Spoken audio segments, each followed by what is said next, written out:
Live. I'm gonna do an intro.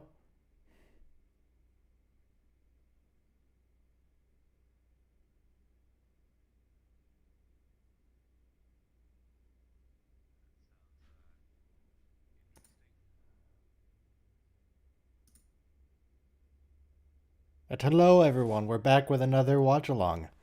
We're gonna be doing some more Star Trek today. The outrageous Okona to start off with, which it's not the most popular episode they've ever made, but you know, we're gonna watch it. We ain't skipping nothing.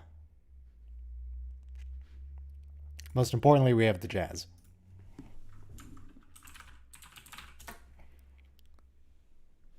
Speaking of the outrageous Okona. Oh, 2160. What happens in the outrageous Okona? Look, I'm not gonna write out the whole thing here. I'm just gonna write out Okona. There we go. So, outrageous Okona. It starts. That's not what I meant to draw. Hang on. I'm trying to draw like Han Solo with his leg over the table. That's gonna have to do. And then there's an alien here who's trying to pursue him, because the alien thinks that Han Solo stole something of his. You know what does happen to Outrageous Okona?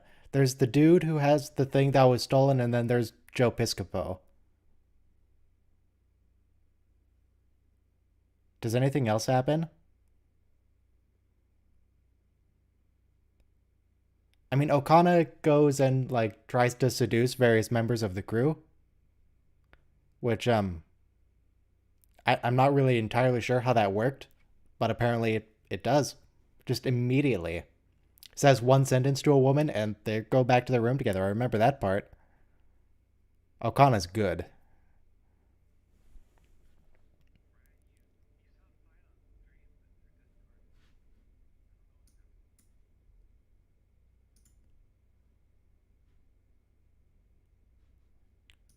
Do I sound on Discord like just a bunch of static?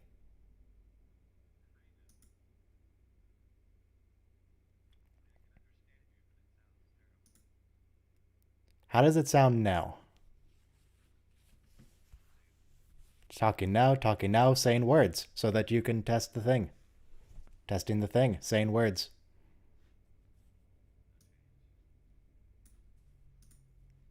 I don't know.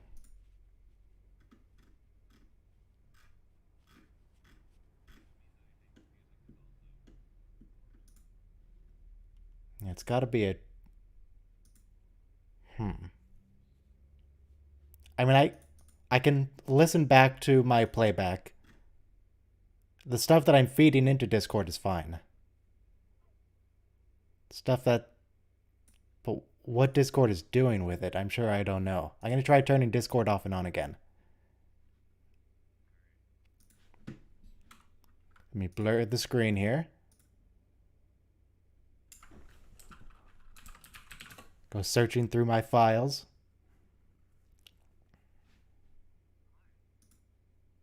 Did it fix it?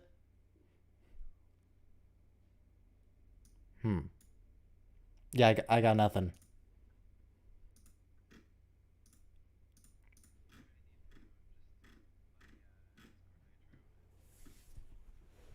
Oh, of course. But we've got another Ryan in the Discord now. Maybe that Ryan can hear me okay. Yeah, I can. Looks like it might just be you, Shell.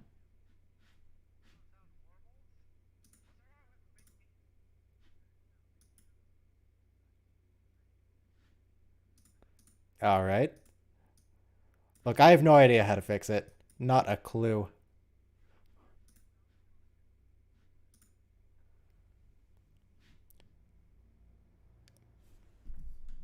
What if I just move my microphone further away? Maybe that'll fix it. Oh, also we're pressing play in 2, 1, now. That's important. That's sort of the main point of the stream.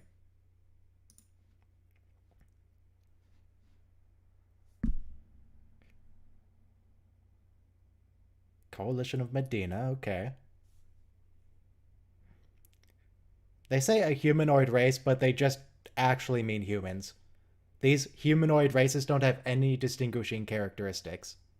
They're just people.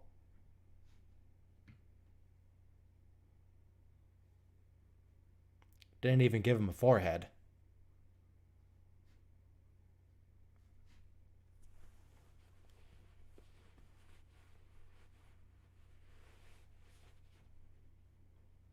Based on that diagram, he looked like he was in one of the ship's nacelles.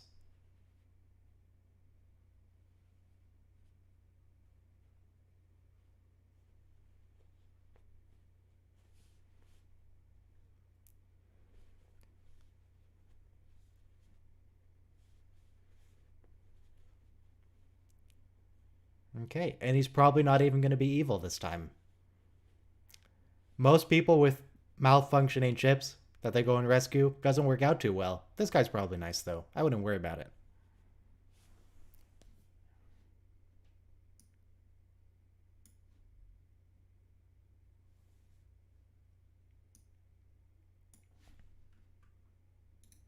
Were you only hearing one person the whole time in Discord? Did you ever hear someone else in the Discord?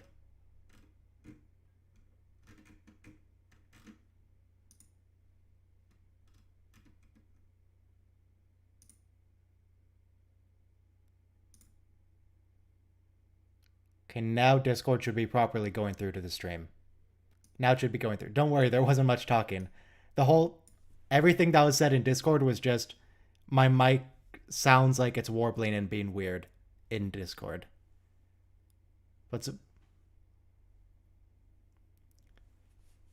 supposedly it's okay on stream, though.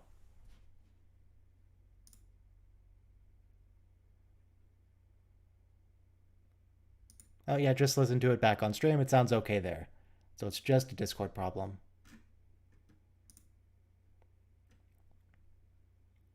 Thank you, Mr. Data. That's enough.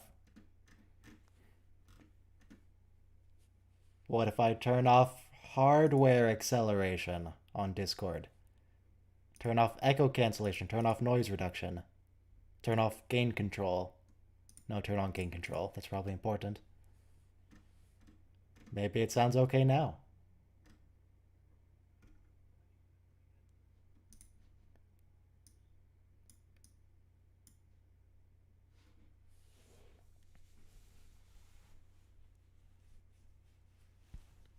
Guess they're going to tow him home with that tractor beam? It's very polite of them. Oh, Okona, what are you doing, man? Great. I guess it was probably the noise reduction.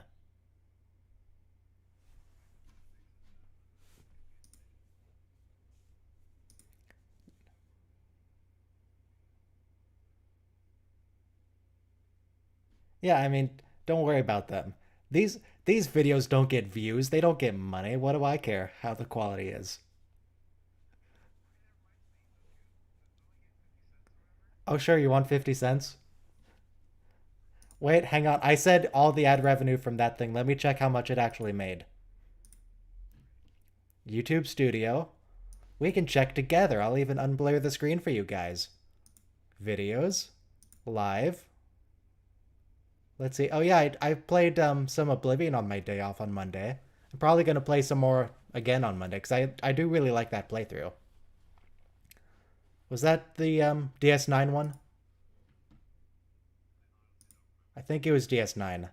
Oh, it was only 30 cents this time. Oh, and someone pressed the unsubscribe button on there. Who pressed the unsubscribe button on that video? How dare they?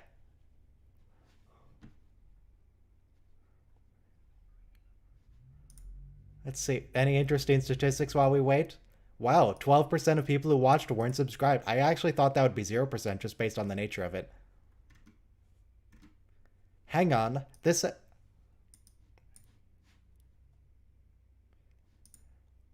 I think that's rule of acquisition number 1. Once you have their subscription, you never give it back.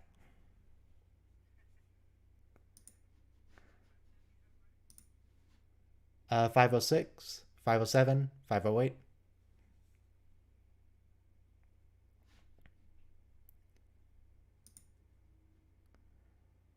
All right, they're going in for another manual docking.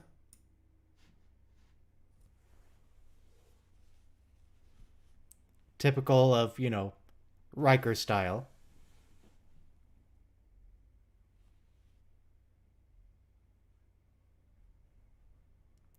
Prepare for the beaming operation. Certainly an interesting way of wording that.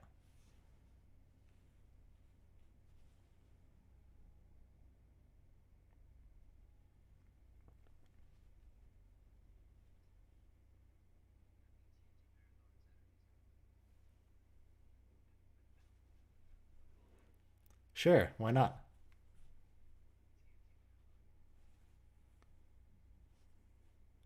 Wait, did he just say something racist to Worf?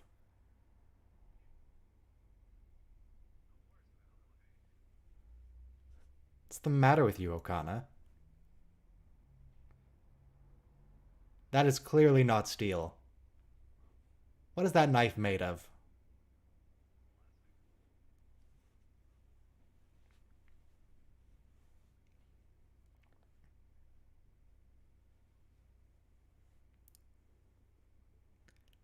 Unusual as in way beyond you because you're clearly incompetent.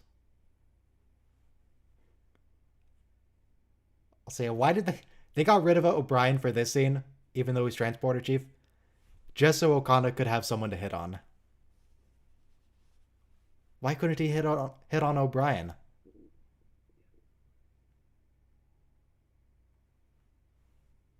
I mean, I'd hit on O'Brien. Have you seen him?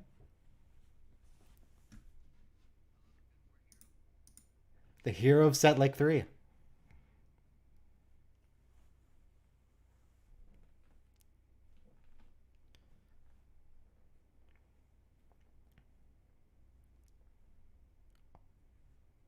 What, has Okona been reading like 1800s prose? What is he quoting to this woman? Is this how he actually talks, or is he quoting something?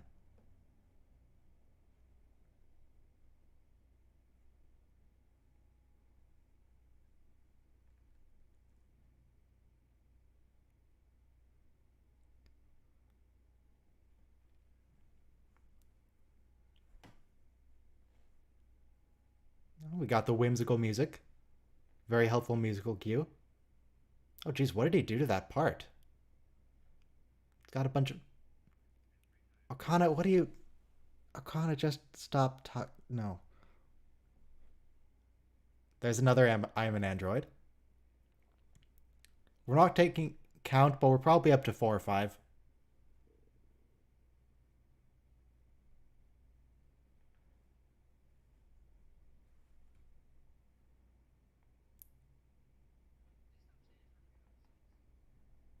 Really? Why would they do that?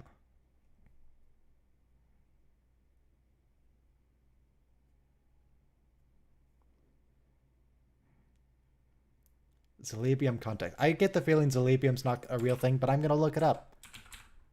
Zalibium.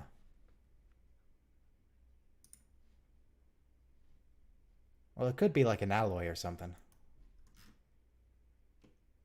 No, it's not a thing.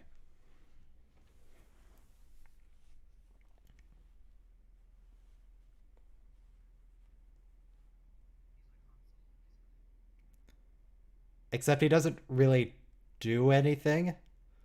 He's not actually a smuggler, he just has a cargo ship.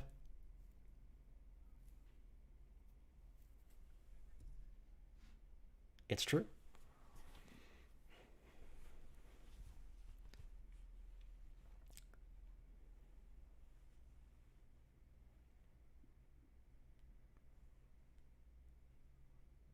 Yeah.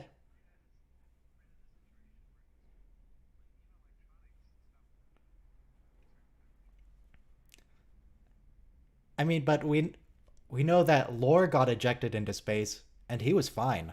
He kept working. So Data'd probably be okay.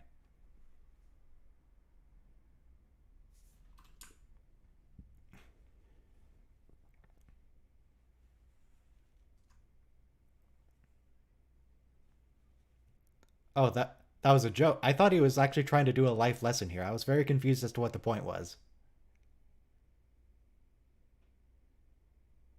A fluctuation of words concluding with a trick ending.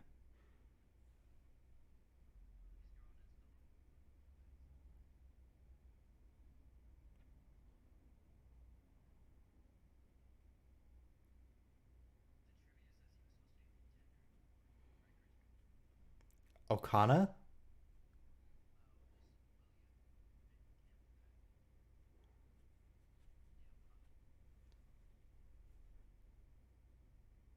Yeah, these people had one conversation.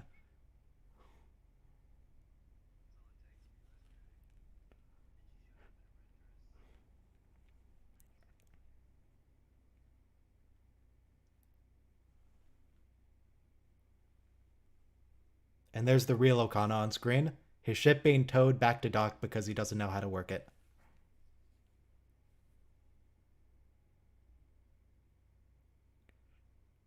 He certainly has much better relationships than Commander LaForge here. Forge never works out for him.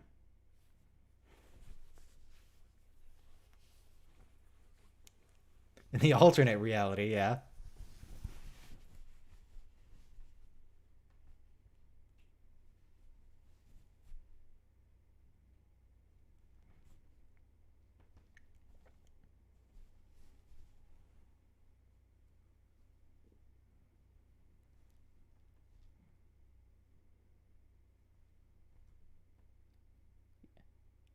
Again, we've definitely talked about this multiple times, but again, Whoopi Goldberg here, no eyebrows. Find that, yeah, goes and talks to Joe Piscopo.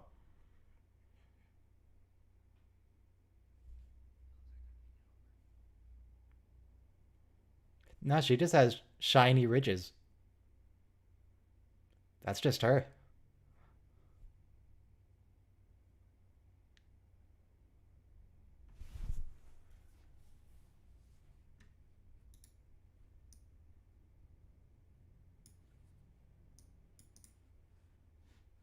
Can hang on, people?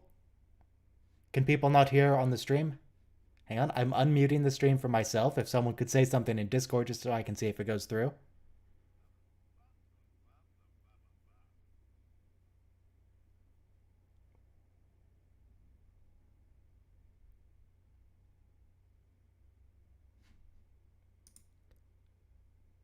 Fantastic, I've been talking to myself this whole time.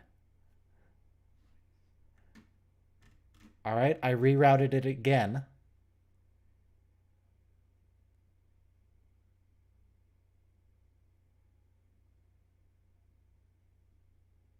No, can people still not hear other people on Discord? Interesting.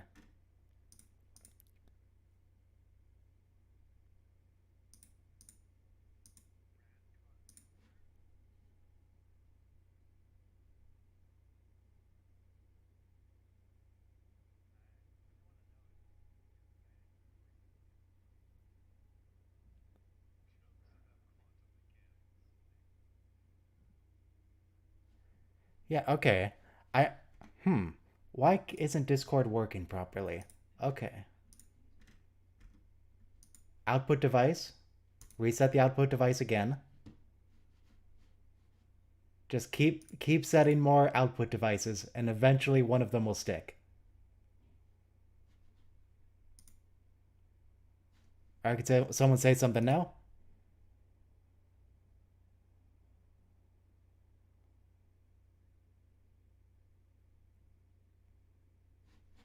Could someone say something on Discord?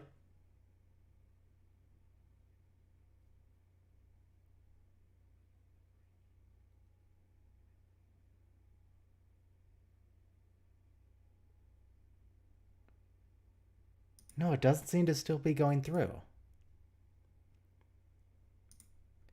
Discord, what's the matter? Okay, I have a temporary solution.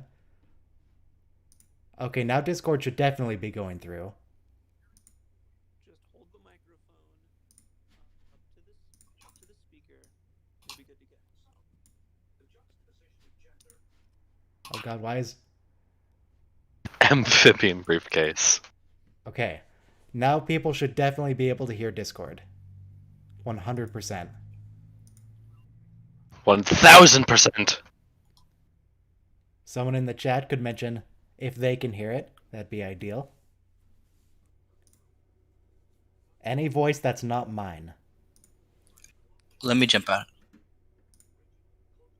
Whoa. Your review is very echoey. Yeah, I think you have me looped twice. Twice now. What do you mean I can hear... You can hear twice now? How does... First you can hear 0 times. Now they hear 2 times. How does... I should really do more audio checks before I start the stream. That's probably a good idea. I mean, Joe... What is Joe doing? What are you doing, man? Now, to be fair to Joe here, it is the 80s. So, I mean, he's trying his best. He's doing what he can here.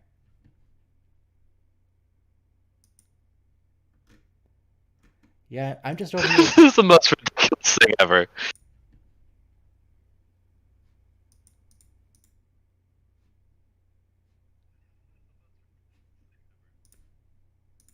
Alright, I confirmed by watching the stream myself briefly that Discord is now going through. Not in the ideal way. How I had to solve it is I turned on my desktop audio going through OBS, which means I had to mute Star Trek for myself while we watch, because I can't have the Star Trek audio going through on stream. So, you know, Oof. subtitles are great. I love those subtitles. I'll just have to explain to you all the audio. Oh, thanks. Listen to all of Brent Spiner's deliveries here. There's a loud echo, by the way. I don't know if that's where I am, but... It sounded okay on stream when I listened to it back. I'll put it back again. Hang on. Yeah, it sounds fine on stream. Huh. Yeah, I hear myself. Like, at full volume. Oh, I know why It's that's the doing Mannheim that. Effect episode. I know why that's doing that. Wait, but... Oh my god, come on. If there's an echo to you, that means Discord's audio is properly routed and going to the right place. But somehow it's still not coming up on stream anyway if I don't do the... What? Nice. How does this make any sense? My timing is... I'm echoing too. Alright, is there still an echo in Discord? Test line. Did that sound okay?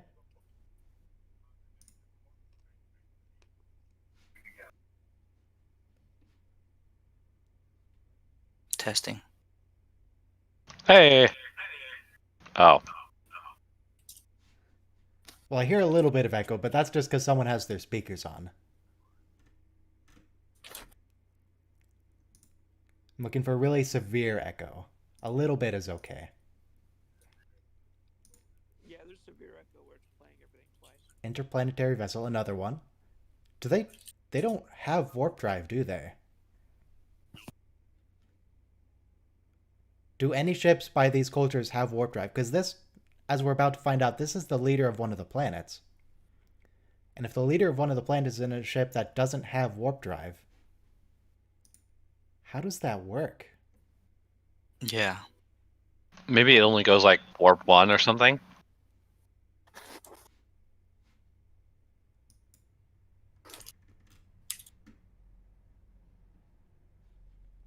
Lasers can't even penetrate our navigation skills. I don't need the stream audio to know how that line is pronounced.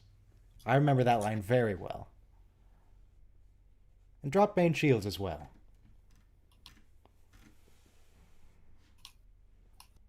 I believe, as the kids say, this is Picard flexing on them. They don't need their shields up.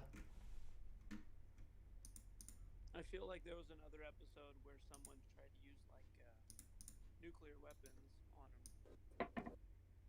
they were equally puzzled by that.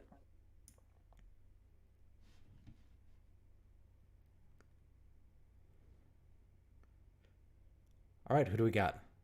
Is this the man with the pregnant daughter? Yeah, this is the man with the pregnant daughter.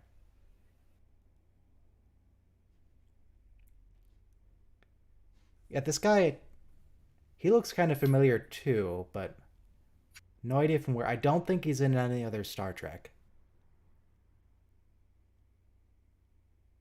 Though he does have a beard to match Riker's. To rival Riker's, I should say. Is this the first episode Yeah. with the naval beard? Oh, no. The first episode of Riker? No. He got it in episode 1 of season 2. Thanks.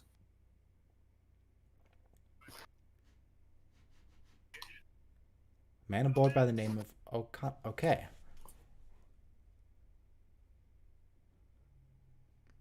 Boy, he's really standing off to the side in a weird way here on the view screen. Almost like someone else is going to walk on screen in a moment.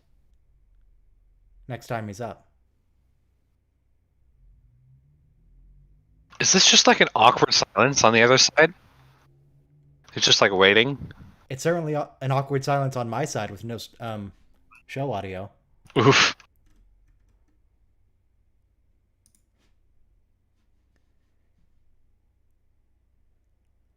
Not another Class 7 spacecraft. What if they're armed with lasers? They are armed with lasers. They're pronouncing it Atlek, but the captions say Altec. Yeah, captions aren't, they're not great. It's like Amazon trivia. It's never quite right. Yeah. And they're really piling on telling Data to shut up this episode. Now, I was going to comment something about how these people look evil and yada yada. They're probably up to something. But I can focus on that guy on the left in the background. That guy has a skullet. That guy's haircut. That's all I see. Data had plenty of jokes.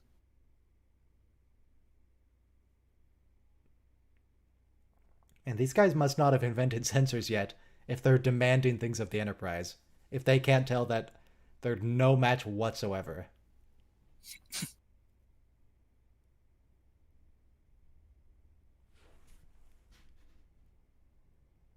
You can never trust a ship with red lighting. I think the only other race that uses red lighting on their ships is the Klingons.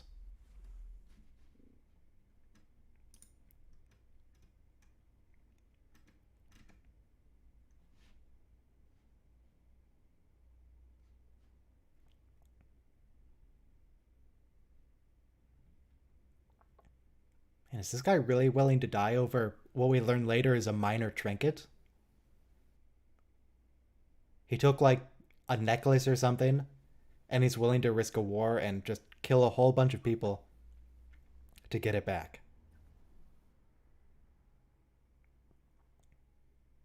Three different crew quarters. Yeah, he could have been a Riker. What if he's spreading like alien STDs or something? Yeah, I was about to say, Dr. Crusher's going to be busy here. Luckily, it's the future, so, everything is immediately cured. Not for Harry Kim. Oh, God, what are you... You just going to do this in front of the Klingon? You're just going to have him watch? What are you doing here? Just go to the bridge.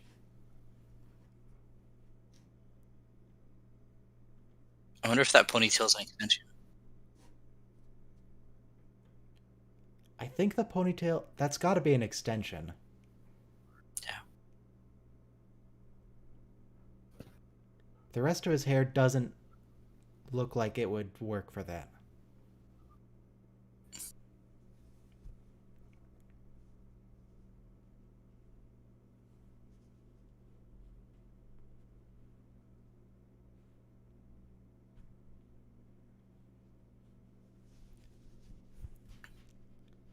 So we've got now two cultures both wanting to murder Okona. So, you know, bit of a rough spot for him here. Of course, it could be a lot worse. He is on the most heavily armed ship within like 1,000 light years. So we'll probably be okay. The flagship.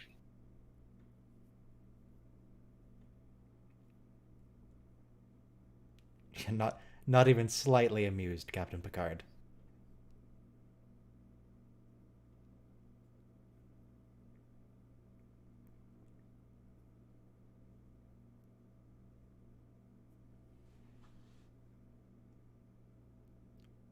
What is Counselor Troy sensing? Why is she smiling?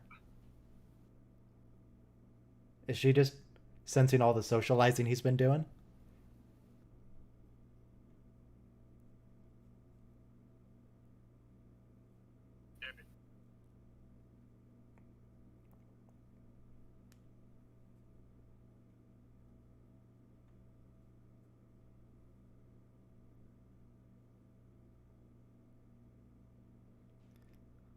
They've come to collect your debt, Solo. Jabba doesn't like his debts not being paid.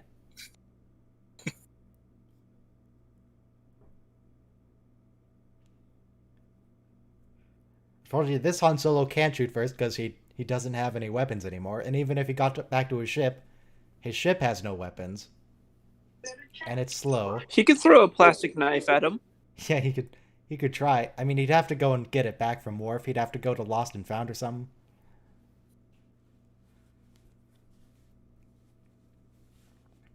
Yeah, they do have to have these storage rooms, storage lockers. Because they keep confiscating things from people who beam in. But where do they put them? I assume there's probably lockers in the transporter room.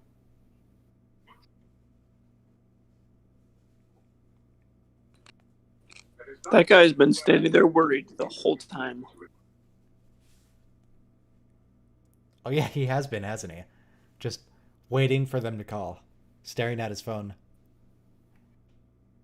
There we go. There's the woman who walks into frame.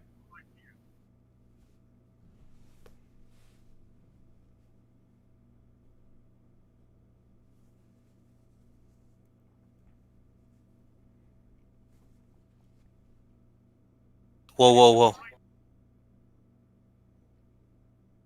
Whoa, whoa, whoa. Whenever they curse in Star Trek. Oh, sorry. I Ryan couldn't says, tell whoa, because of the subtitles. Hang on. Let me get outraged for a moment. Whoa, did they just swear in my Star Trek? Did Gene Roddenberry allow swearing in his perfect utopian future? This episode that's still under the creative control of Gene Roddenberry is clearly going up against Gene Roddenberry's vision of the future. How dare they? Here we go. Is that sufficiently outraged? Yeah. Perfect.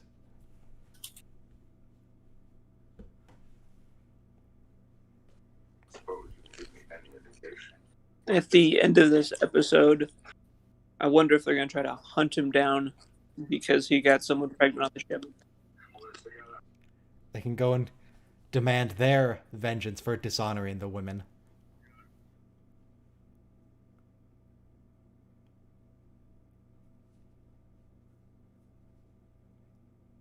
Yeah, what is with the people on the left? Why do they look so evil?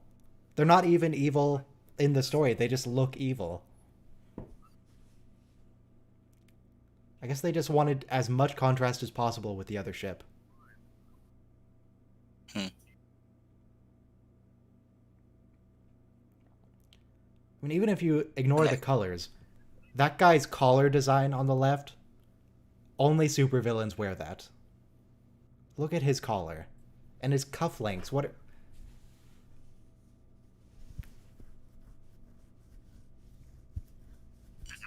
I don't know what's up with them.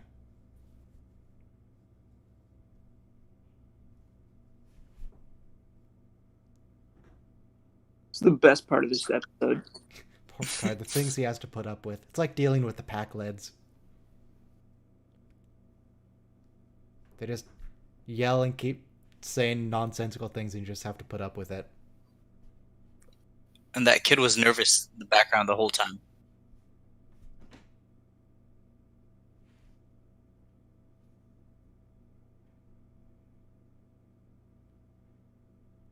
I mean, Okona, you might be exaggerating how dangerous of a situation they're in. The Enterprise is perfectly fine. They could take on every single ship these people could throw at them. You're just annoying. You're mildly inconveniencing them. It's interesting that Okana has gotten on his good side. He said he wanted to do him a favor.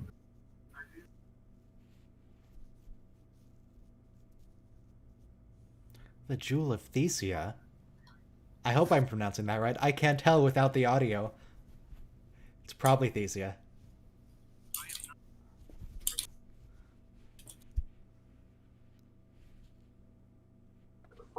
I'll use subtitles in solidarity. Okay. Good. We're all watching with subtitles today. Subtitles only. Subtitle strong. And Picard says it's not his duty to arbitrate, but, I mean, he could. There's no reason he can't arbitrate. In fact, he acts as an arbitrator all the time.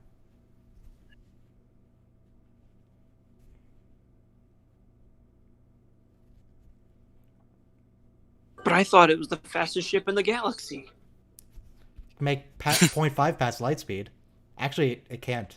He's in a sublight ship. Wow, his I think ship he beat the sucks. Kepler run. 20 minutes. What are you talking about? Minutes are a unit of distance. Isn't that what Han Solo says? No. But I was putting a reversal on what Han Solo said. He said less than 12 parsecs. Yeah.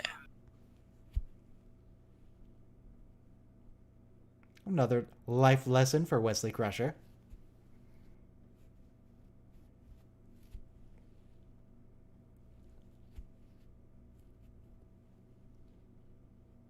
Oh, this is what convinces Okona to change his mind. Getting talked down to by a child, and he's like, yeah, what am I doing with my life? Maybe I should... Yeah, maybe change things up.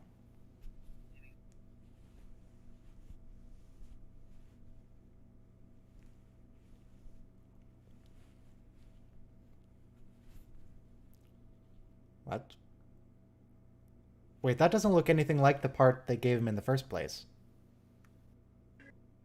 But it's better. It is better.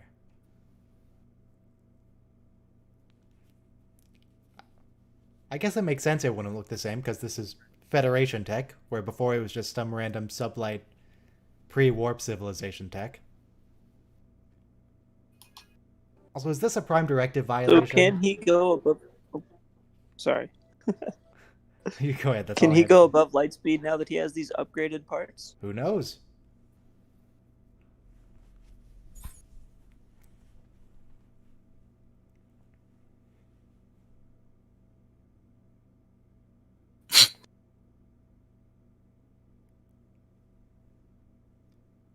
Yeah, what do you mean, which one is he going to surrender himself to? The one where he gets married, or the one where he gets executed? Who do you think, Riker? He's got to really hate that woman if he prefers execution.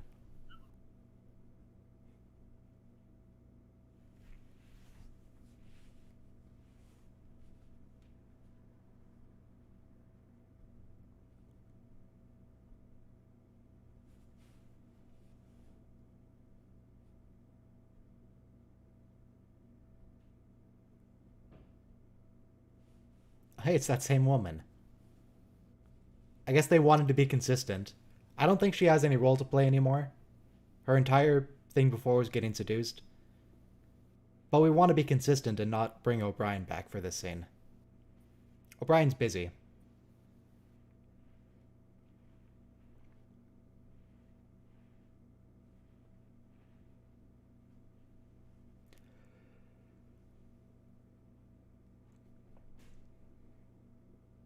Keiko's not in the show yet, did she? I don't know. Actually. Not yet. I don't think we've seen her. But when do we first meet Keiko?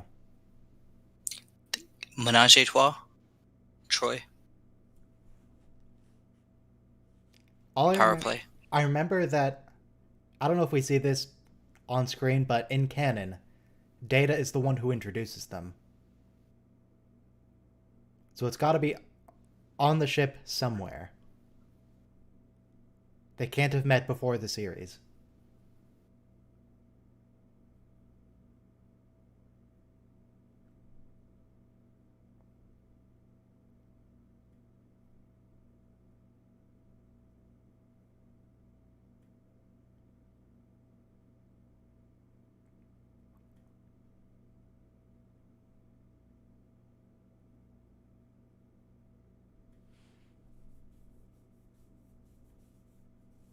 It looked like Mr. Evil Man was gonna go along with that for a second.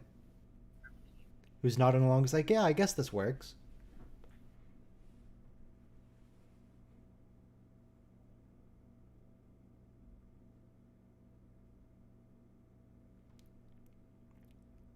Does this civilization not have paternity tests? Because she's been apparently telling everyone it's not his kid. They could just check. If it's really that big a deal to them. They can't even fly past light speed. Neither can we, and we have paternity tests. Why?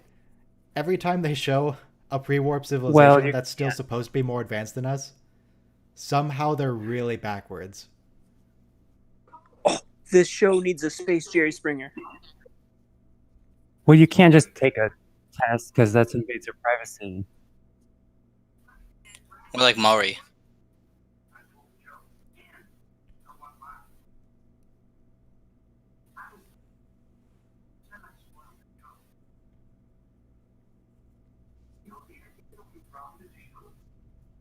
Yeah, this kid's got some issues. He condemned someone as a criminal, probably to be executed. Because he was upset. He was thinking his dad might be a bit upset he got a girlfriend. He was gonna let a man die for that.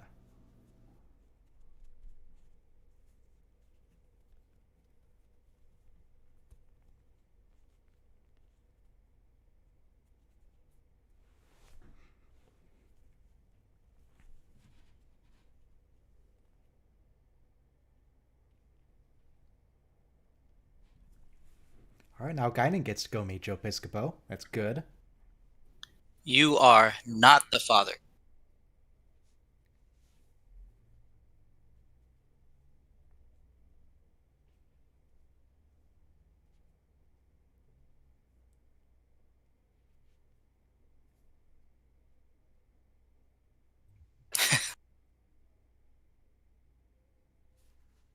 Oh, Guinan, you don't gotta kick a man while he's down. He's doing his best.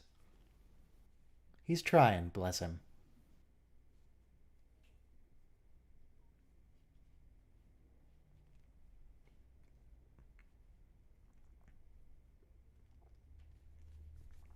Yeah, I saw someone write about how Joe Piscopo's humor, I don't know if anyone actually likes it anymore, but it seemed like what Data was doing was he was like making fun of everything Joe Piscopo did to his face with the way he was overacting everything.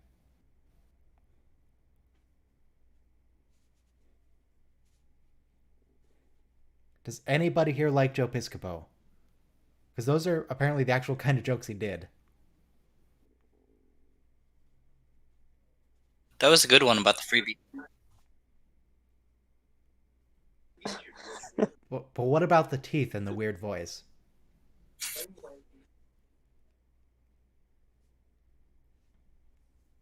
It's charming in an Adam Sandler kind of way. Okay. I don't know that I'd pay for it.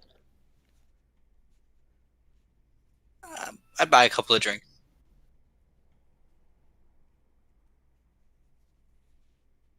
Okay, well, this worked itself out. It turns out just talk to each other just works. It's easy. That's the bad part of being a rogue. People blame you for everything. I mean, the rogues are usually to blame for everything. They're always doing all kinds of shady nonsense. Not in this case. Maybe if Solo would pay his debts, they wouldn't have to come after him. What did he even take a loan out for? Why would he take a loan from Jabba the Hutt? What was he buying? No, with it? he failed to deliver to Tartar. Oh, right, he got boarded by the Imperials and they confiscated it. That's right.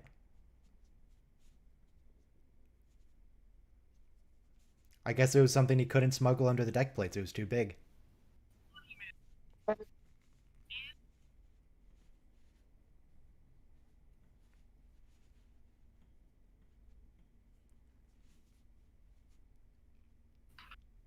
Alright, go on, Mr. Data. We all believe in you.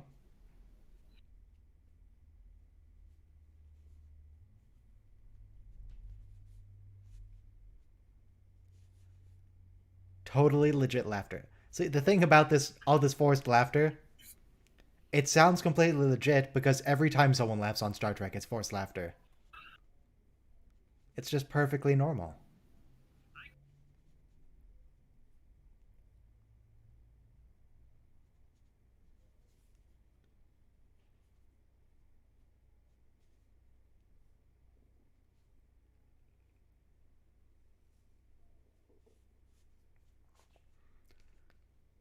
It looks like this adversary was not capable of defeating Data. He had to do a bit of deduction here, like in a Sherlock program, and he deduced it right away.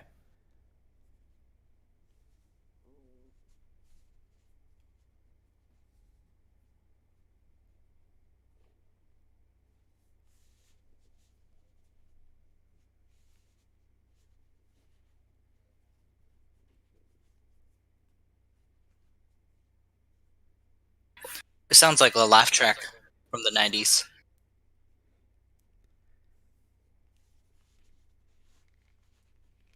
Yeah, do you think anyone... Was any of the extras in that room actually fake laughing? Or did they just have everyone pretend to laugh and then play a laugh track? The latter. They didn't want to mess with the audio, so they just had... Oh man, what would it have been like in that room? Well, I just saw what it would have been like in that room because I don't have the audio. So, yeah, that would actually be really difficult to act. Faking fake laughter. How do you do that? Also, Data's being a bit space racist here. Saying humor is distinctly human. Other races have jokes, Data. The races have humor. The Klingons in particular love humor. Just swerving to be on there.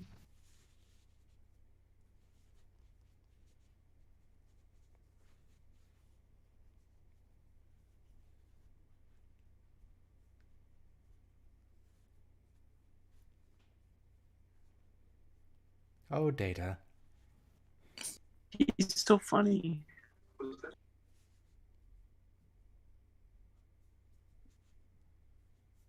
It still works.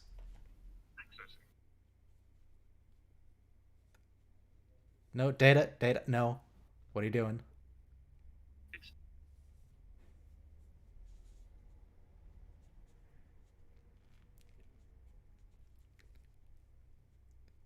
Yeah, what do you mean? Warp speed, please. You're not going to warp away from Data's jokes. He's on the bridge. He's still going to be there telling the jokes. You can't escape from them. Yay.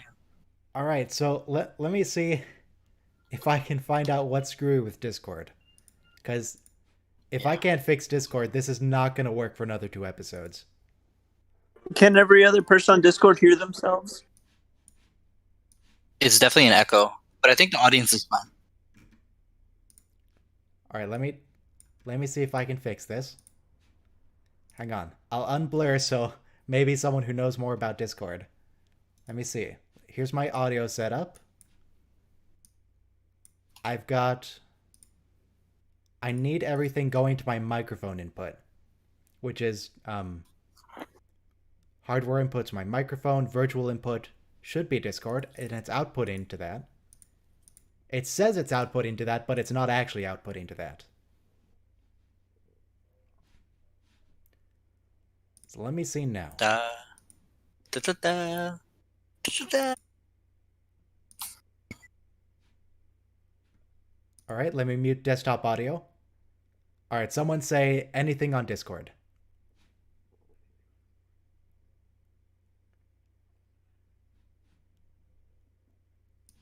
No, that didn't look like it worked. Because if we bring over OBS onto this screen, then I'm looking at this mic audio level. And if when people talk on Discord, that doesn't go up for some reason.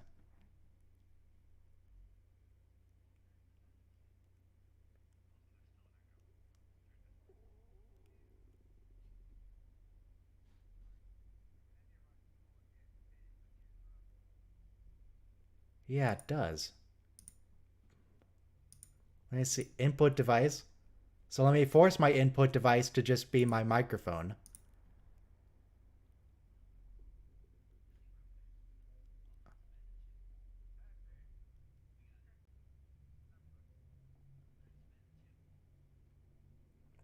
Now see, the weird thing is, I see the Discord audio, it's messing with this virtual out, which is correct, that should be. Wait, do I not? Oh my god. The entire problem was it's manually set to my microphone in OBS.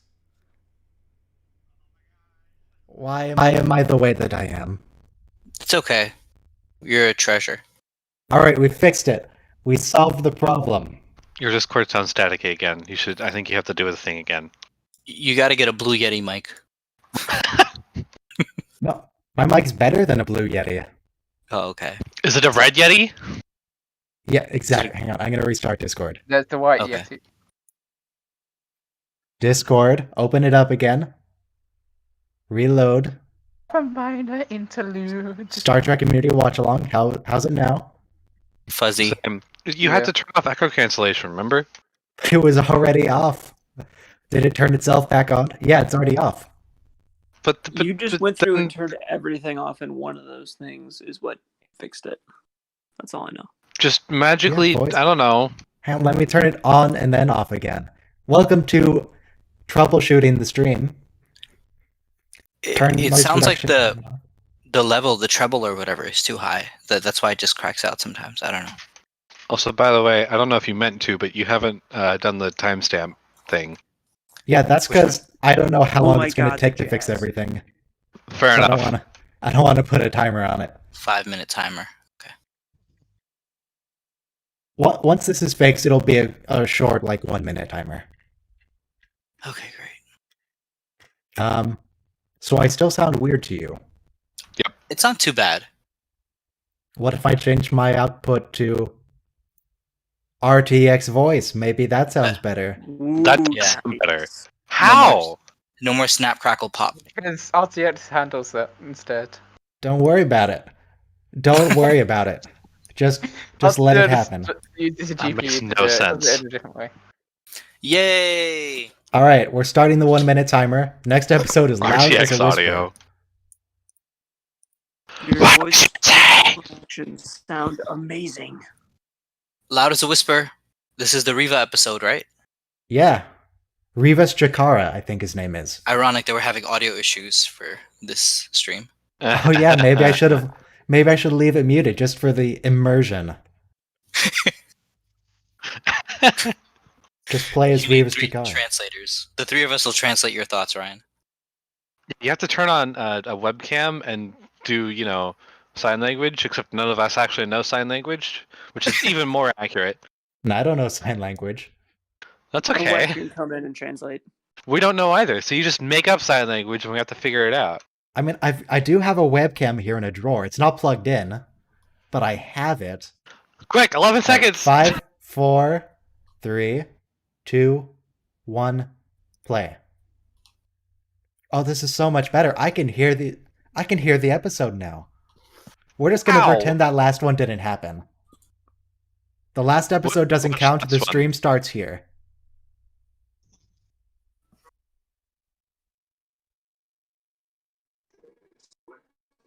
Add a timestamp when that posts to when the stream actually starts. 50 minutes in. Okay, now your audio is all messed up for me, Ryan, too. Yeah, Yeah, it's like same here. slow. It's weird. How did you apply a slow-mo effect? I have These terrible it's really internet. basic holograms. They get so much better later on. Oh, hologram. We don't Yeah. get this again. Not in the ready room. Hang on. People told me holograms were brand new in DS9. Discovery couldn't have holograms because holograms didn't exist even in the TNG era. This can't be happening. We see it in season What? 1 during the Tikkun Empire episode too. Yeah, we see. Could people be wrong about holograms They- only being discovered in DS9?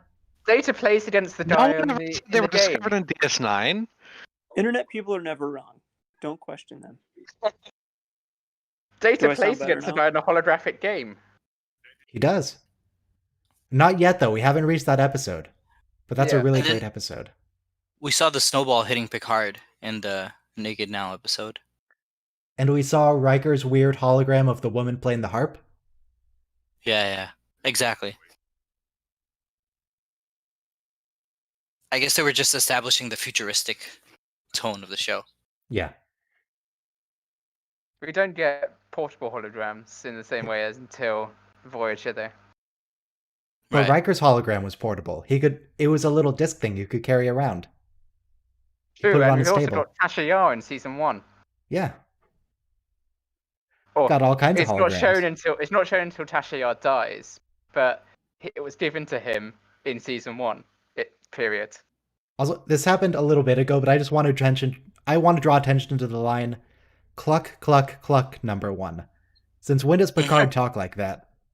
Mm-hmm. Man, they're swearing, they've got holograms. What is this Gene Roddenberry nonsense they've got going on? In Roddenberry era.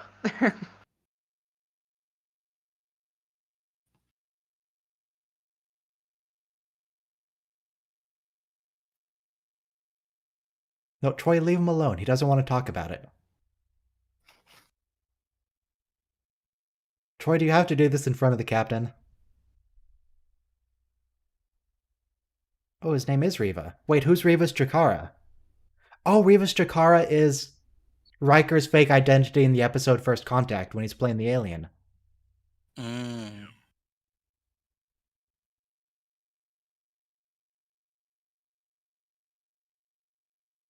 Peacemaker has got to be an insult in Klingon.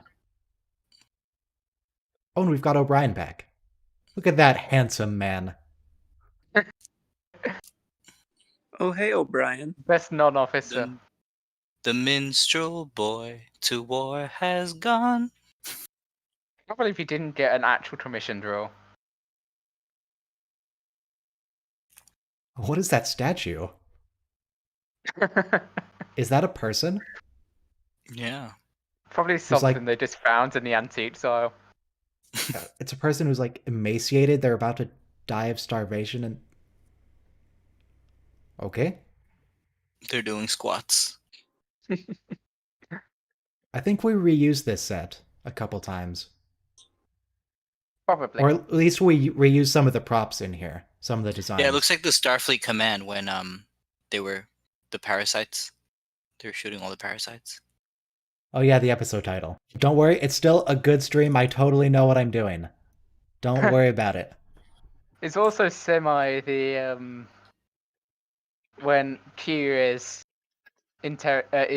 putting them on trial. And I was thinking it looks like where that episode where they have that super soldier guy who's being held in a penal colony. It looks like that planet's sort of government area. The ghost criminals? The one where And let me turn down the Star Trek. This is really messing with me. It's really loud. The guy who like tries to evade capture by the Enterprise, and then Data goes and tracks him down and finds him in the Life module. Let me just find the episode title. Star Trek TNG The Hunted. The Hunted. Yeah, I remember the episode, not the courtyard. I think it's the same set as the government building. Roga Danar, that's right. Oh yeah, Roga Danar. They mention him in Lower Decks, actually. He comes up. Listen to Star Trek on these headphones yet. It's really cool.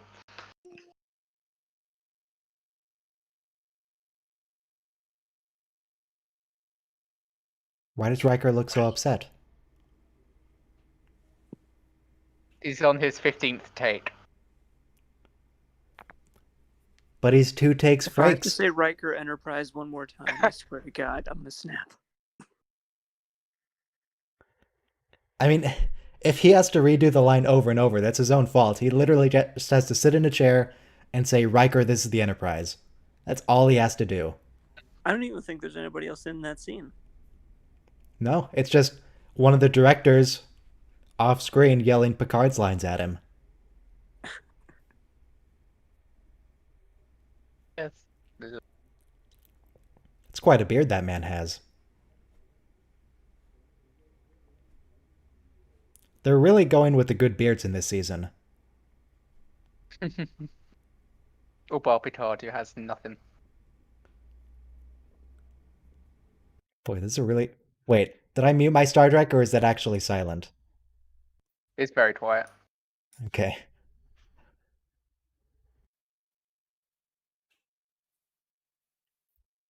Oh, and there's Degra. Degra the Xindi Arboreal. Or Xindi Primate, rather. Not her. That's not Degra. The dude on the left. Yeah, that guy.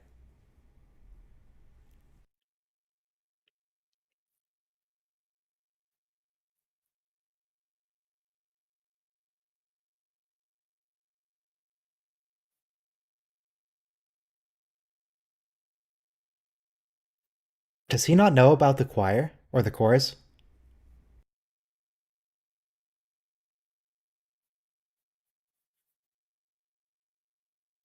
I'm still not really sure how the chorus works. If they've got to be psychic.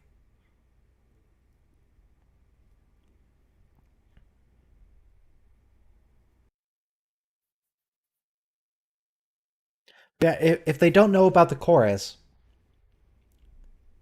what kind of briefing did they receive when they got this mission? Because the chorus isn't exactly a secret. They go with him everywhere. They didn't do any reading about this.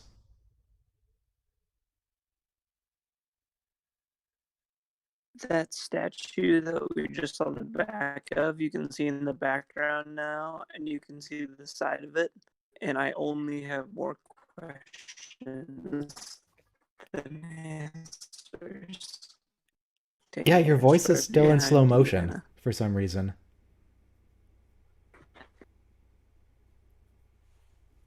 Maybe you're I just assume talking it's my really slow slowly. internet. No, I'll try to talk really fast. Okay, that should fix it.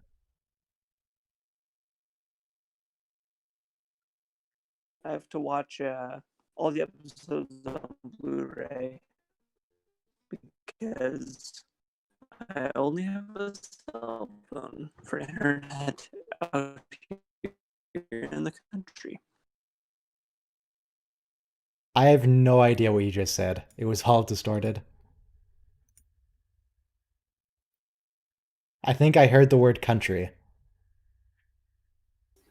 He said that these people are his sidekicks. Oh man, Degra, do you have to be yelling? How much emotion does Riva convey to them? I guess a lot, given that they have someone who's dedicated to just romantic feelings for some reason. I don't know why Riva needs that.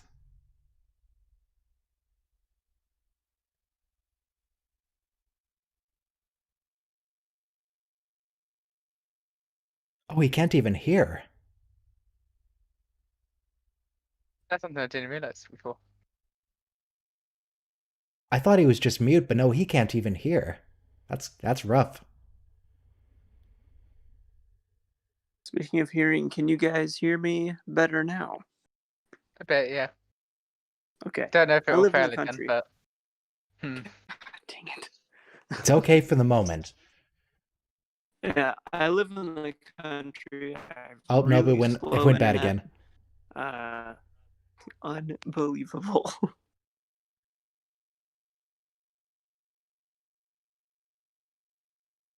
It's got to make everyone deeply uncomfortable when Libido Man starts talking to them. Because you know what Riva's intentions are if that guy says anything. It's like a pro move when he uses them. So what if they need stuff? Like, if they're just like hungry, but they can't say stuff, or they'll think Riva's saying it. Like, Who knows? Did they get like lobotomies so they're not their own people anymore? They're only Riva's puppets? I mean, when you use a translator, the translator will say in real life, like UN settings, translator will say, "This is the interpreter speaking." so than usual.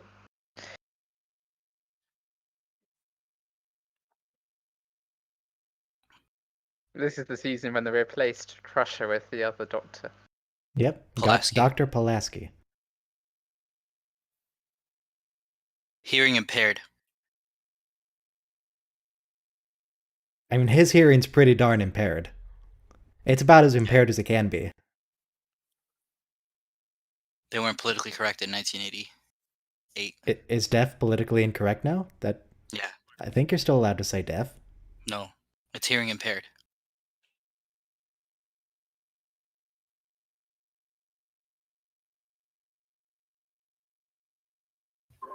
Deaf can refer to a subculture of people, and in that case, it's kind of a proud thing to call yourself deaf. Yeah, it's a community for sure. All right.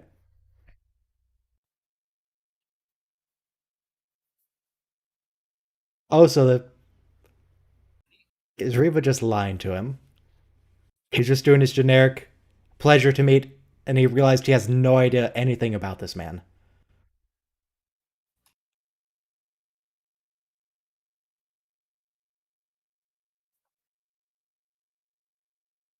Yeah, Riva, do you want something like that but for your ears? You could probably fix it right up.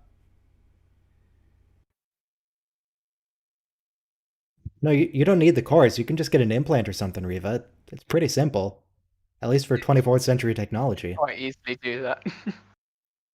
In fact, they fix Geordie's eyes eventually. Yeah. He gets these cybernetic eyes.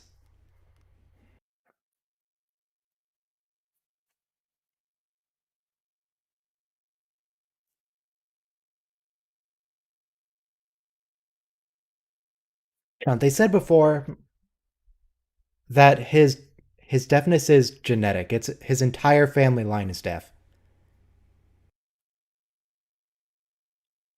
Are they inbreeding?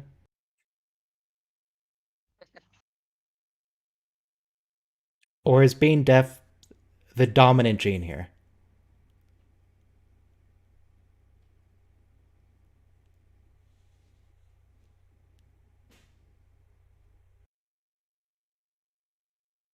Yeah, no.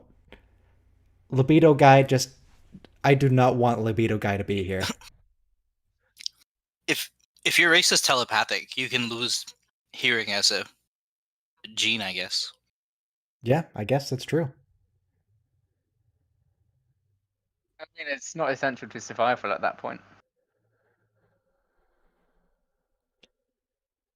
You probably don't So- need to ward off predators if you're going to warp.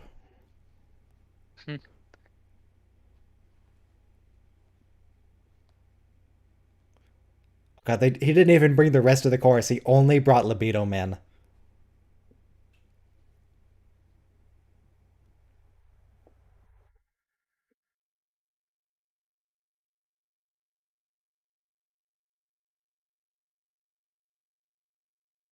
That's a euphemism and a half if I ever heard one. An emotional revelation.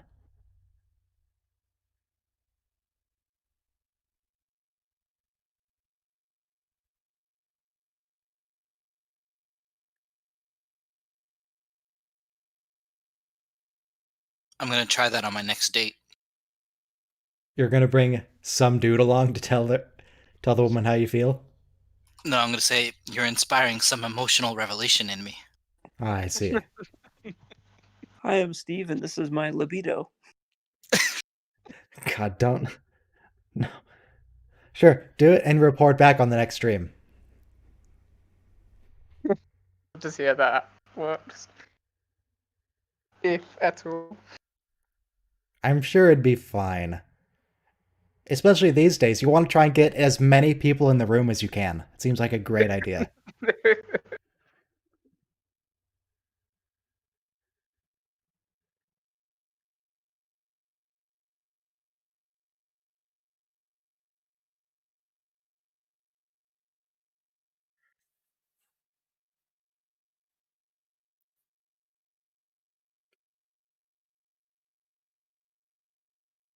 No, Riva, this is actually relevant.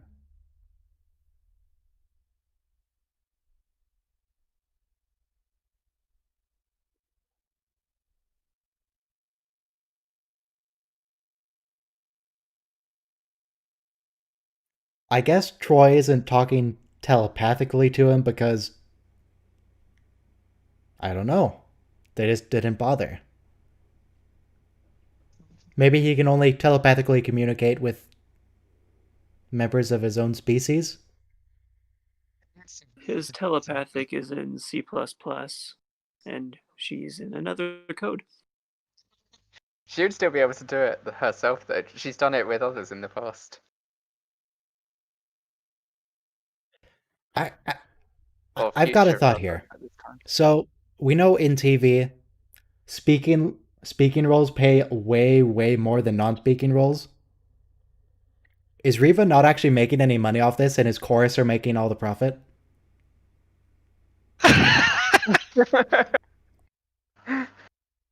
Does sign language count as a speaking role? I don't know. He gets paid per gesture. Is this even? I don't think this is even real sign language. I think this is made up sign language. He's literally an extra in every scene.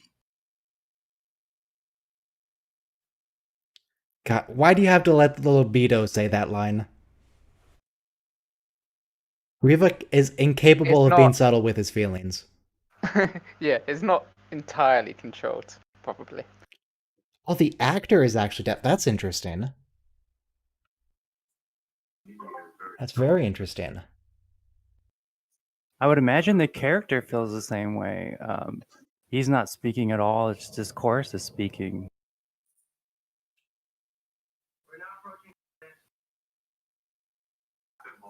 Oh yeah, he is. According to Wikipedia, Seago, who is deaf, his father was hard of hearing, and that side of the family had a history of hearing loss. 2 brothers, one is hard of hearing, one is deaf. Yeah. Maybe he was the whole inspiration.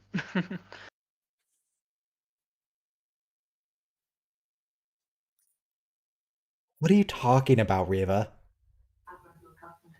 My experience with deaf people is they talk a lot with their face. If you look at his face, it's very intense.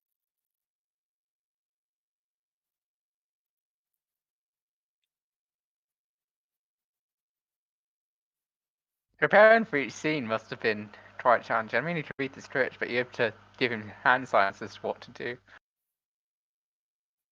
Yeah. It's good. You can read lips, maybe. The actor himself.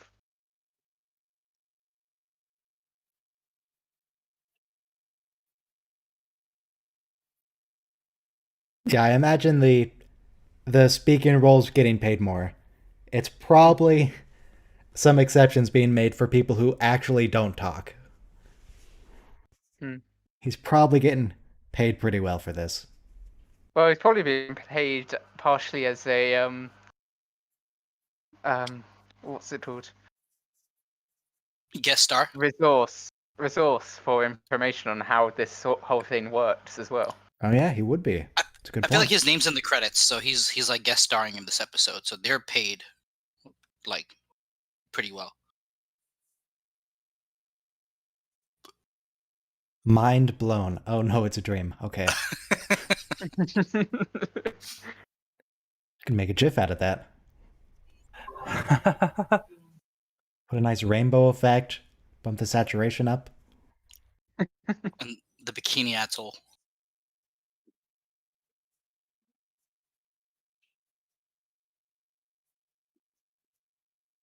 Why is the Enterprise drifting to the left? Why standard orbit drift to the left, Riker?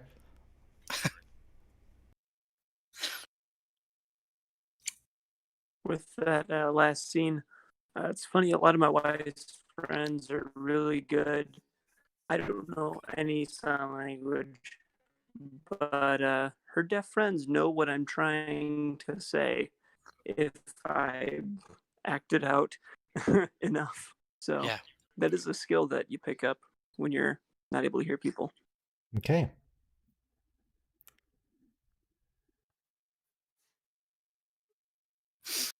Oh, That's the apparently, Israelis and the.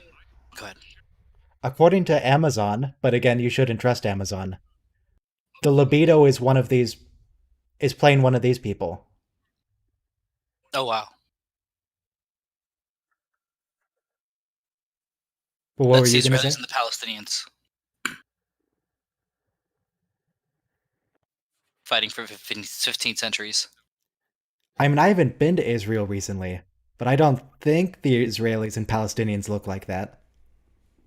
They need Riva though.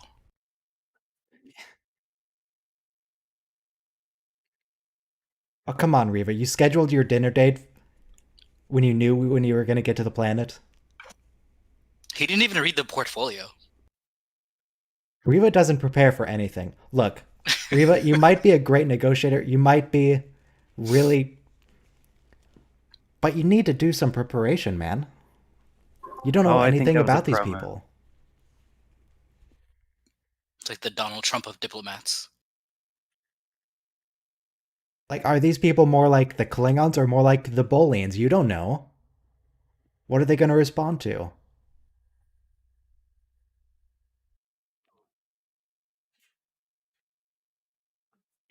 Why is the libido the one saying this? Trump He did make really peace likes between Israel negotiating. and Bahrain and the UAE. That's why he's such a good negotiator.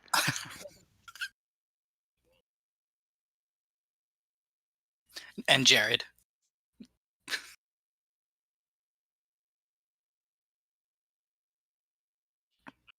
Oh, now you want to do some more. You probably could have gotten a topographical area before.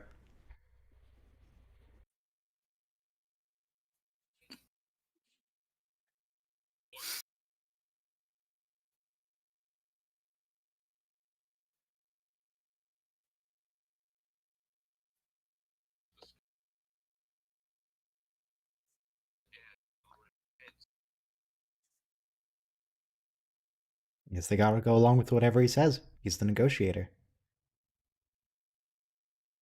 And why is Degra in the background there, just glaring at everyone? The descendant of Degra. He looks so angry.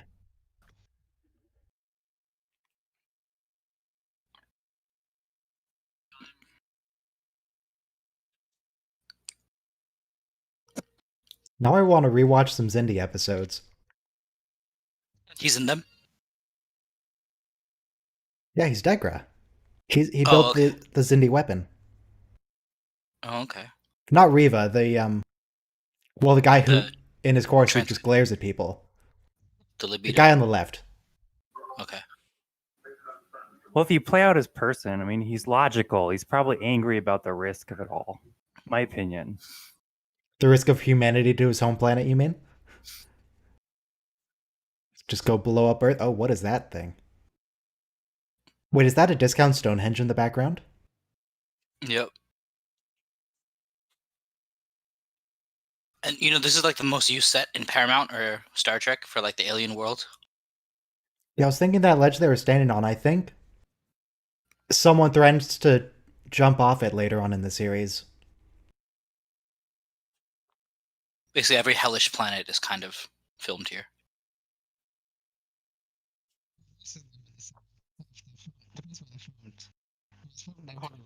Torches. Torches. It's gonna get It's called dark theater. there. Yeah, Mike knows what episode I'm talking about. So I'm just gonna go and threaten to jump off a cliff.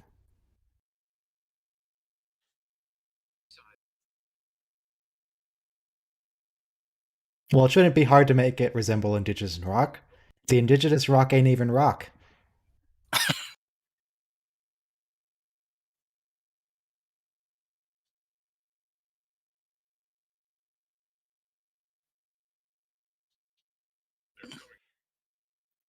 Oh, the chase episode where they look for the DNA. with Oh, that Professor takes Galen. place here, doesn't it? Yeah. Boy, they really hang on to these sets for a long time. That's 5 years from now. Mhm. Shit. Even throughout this show.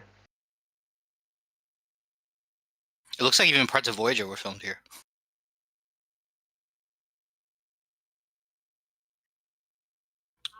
Oh, you're just gonna When they confuse land- these people.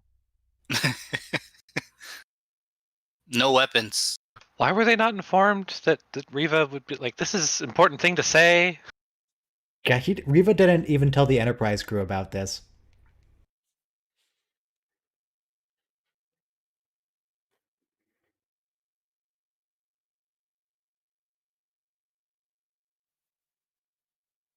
Don't patronize us, Riva.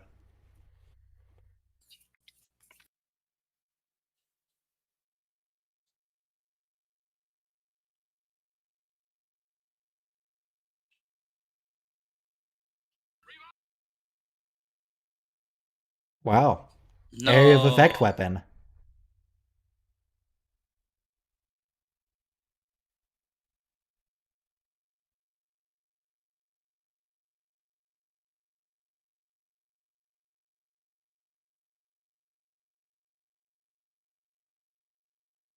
He's not there anymore.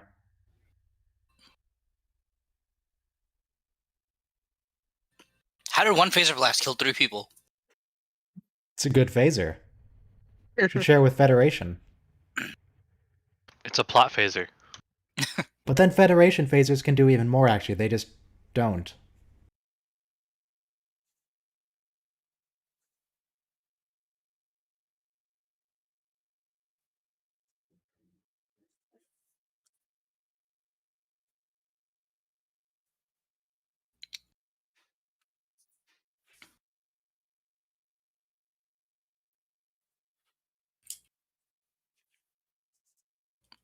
We're gonna get another some kind of here.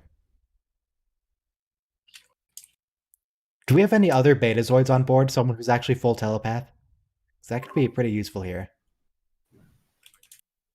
Another fun fact about deaf culture is they don't have a way of writing it down. It's totally different than English. Yeah, Braille. I don't think deaf people need to learn Braille. I think that's No, a different sorry. thing. Oops. Well, they're working on a way to write their signs down. But why would you need to? What regular Well, words should imagine- work just fine for Well, writing. imagine you're speaking Japanese and you have to write in English. Would you rather just write it in Japanese if you knew? True. Universal translator for text. Plus, every country has its own sign language. It's not universal across the world. It grows just like a spoken language.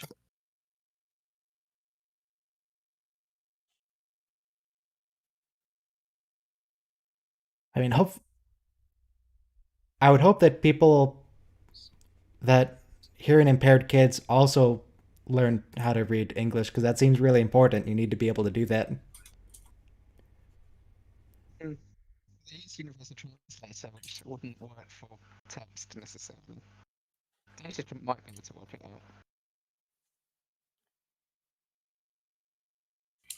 Worf, have you never heard of sign language before? I guess the Klingons just kill any child that's born with a hearing impairment. Yeah. And they're not exactly subtle in battle, so I guess they don't need the sneaky signals. They just run in yelling.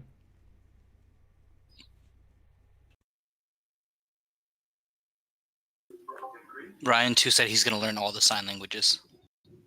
Good luck. Oh, hey, Pulaski, you get a roll this episode.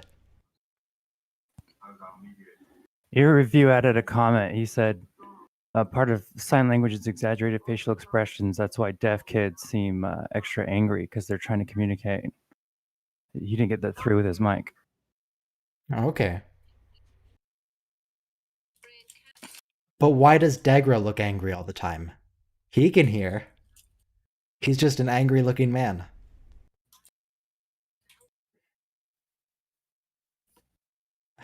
I like that Dr. Pulaski's entire role in this episode is to say she can't help. She has nothing to do. She's just here to get paid for her role on the show. She'll get some episodes later on, but right now, just for the paycheck.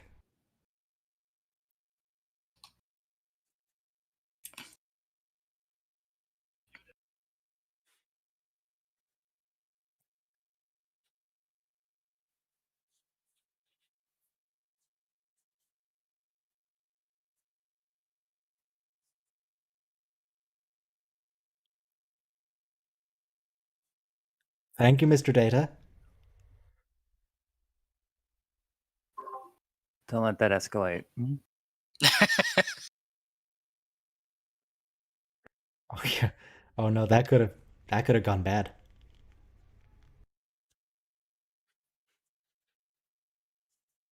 To turn around.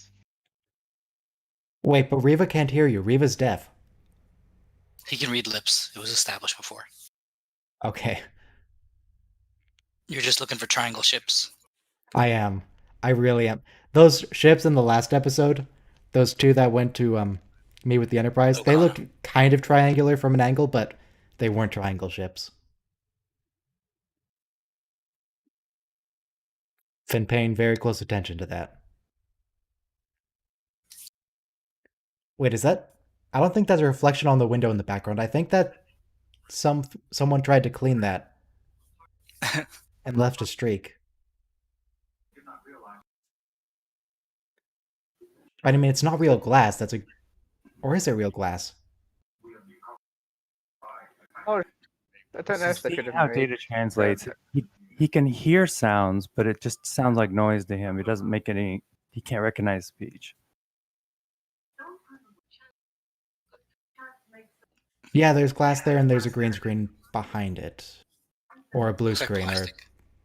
I don't think it's a green screen. I think it's a backdrop. They established that in a making of sequence. yeah, or With, like, lights that behind it. that like big sheet with all the fake star background on it. Hmm. I think there's real lights behind it too. Like it's a fabric with holes pinpricked in it.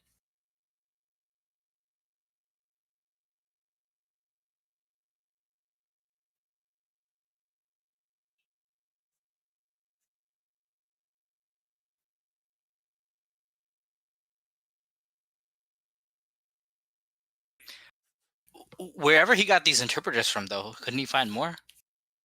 He said it would take years. Oh, okay. Yeah. Thank you. And he's got to go back home, and these people are going to keep killing each other.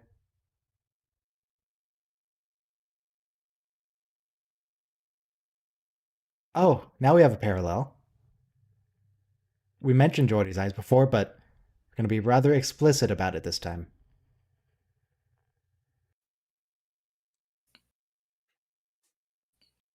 Also, I noticed when Geordie asked if he was done, Pulaski nodded there.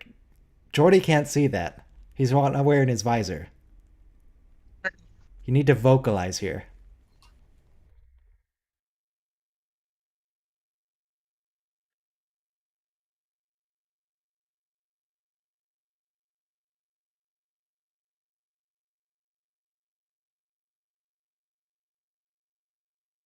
Yeah, they can fix his eyes now, but Geordi don't want normal eyes.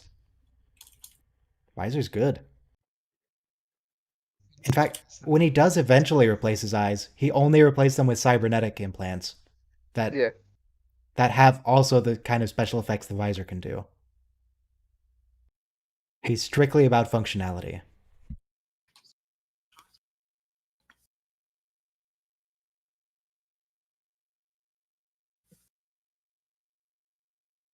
He gets normalized briefly, yes.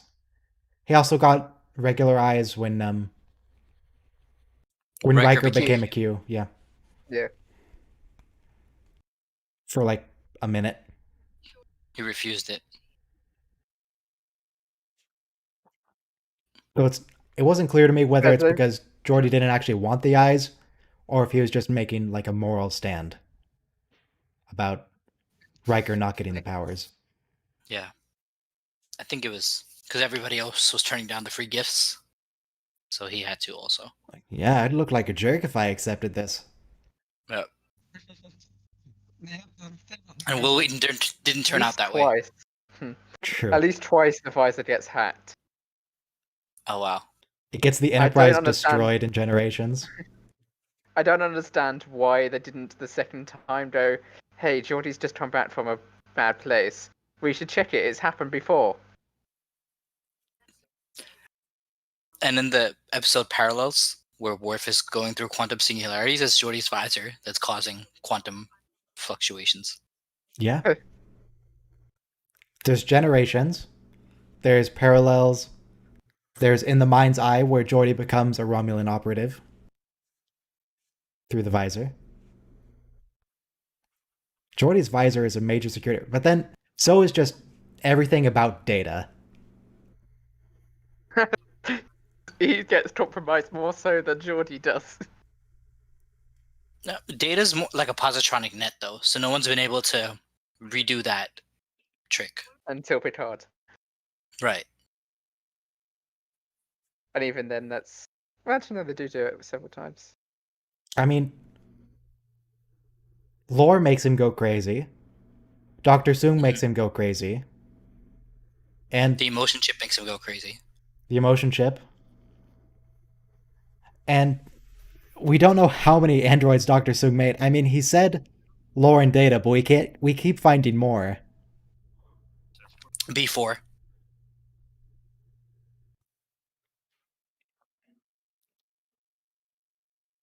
Well, there's now a very large number of them after Picard. Yeah. We can't bring up Picard. That's too much controversy. Let's just stick to TNG. We gotta stay away from controversial topics. Man, Star Trek Picard wasn't a one-to-one remake of The Next Generation. Complete trash. By the way, it's not even a sequel. They don't even claim it's a sequel. Which is I mean, it interesting. shouldn't be a sequel. They've had sequel films. Yeah. Basically, it's in its own universe, kind of. Well, I just want to be clear on this point. It's definitely in the same universe. Yeah. Because some people argue about that it's not canon because they don't like it. No, it's definitely canon in the Prime timeline. Yeah. But the actor Patrick Stewart has problems with the Golem plot. The Golem thing was weird, yeah. Yeah. But I mean, I liked Picard, but the Golem probably could have done without that. I mean, they set up his death and rebirth very well, though. Because they set it up so that the Golem was for someone else. And then Picard died, and then they brought him back as the Golem. So it was quite well set up. And now the Doctor Yeah. gets to die. The Doctor doesn't get his Golem he's been working on for years.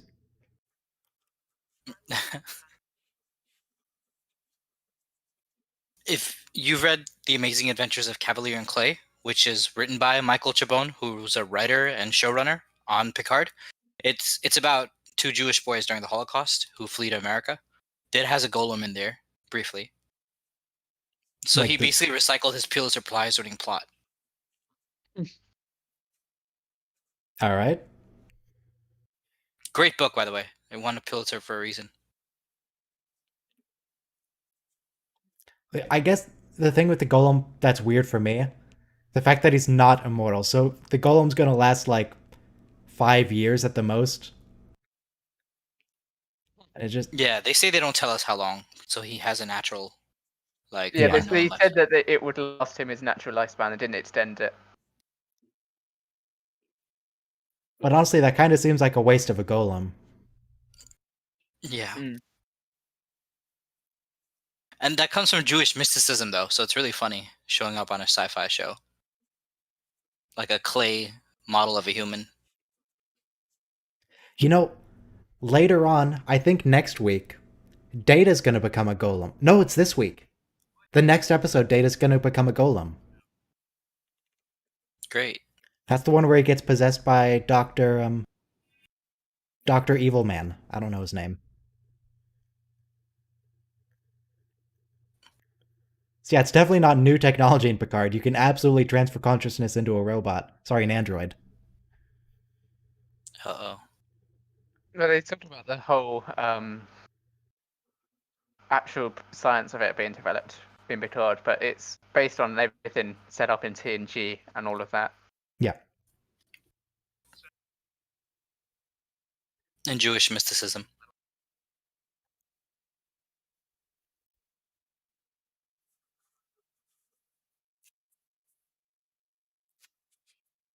He's gonna be here like years.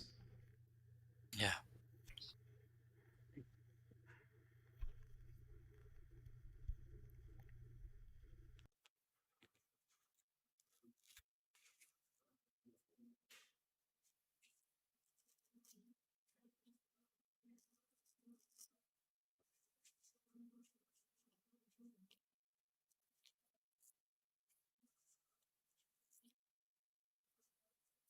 It's too bad they don't have any androids working for him.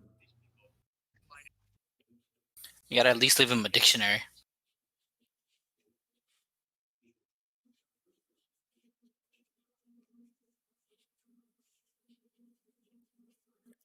Do we ever revisit this planet in beta canon? I imagine we do. Like in a book or something.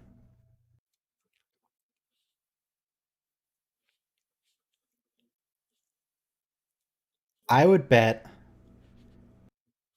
that Riva solved every problem in the planet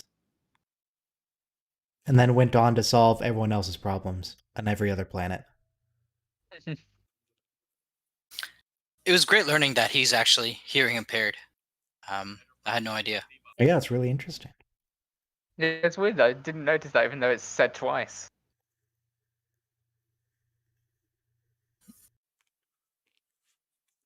It's like in Breaking Bad, his son is actually handicapped or disabled. Okay. It's pretty cool to hire a actor with a disability. Also, another point, last point about Riva.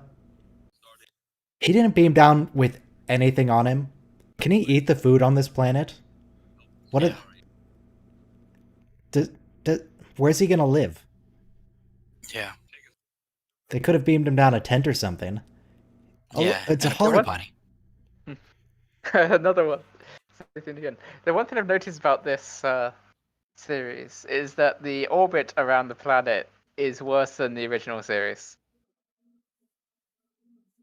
In what way? It just doesn't look like they're actually orbiting properly around the planet. Yeah, when definitely you looked said- wrong in this episode. Yeah, when you said it was tilting to the left or something. Yeah. And every time you see the ship around it, it's in a completely different orbit, and it's not orbiting properly.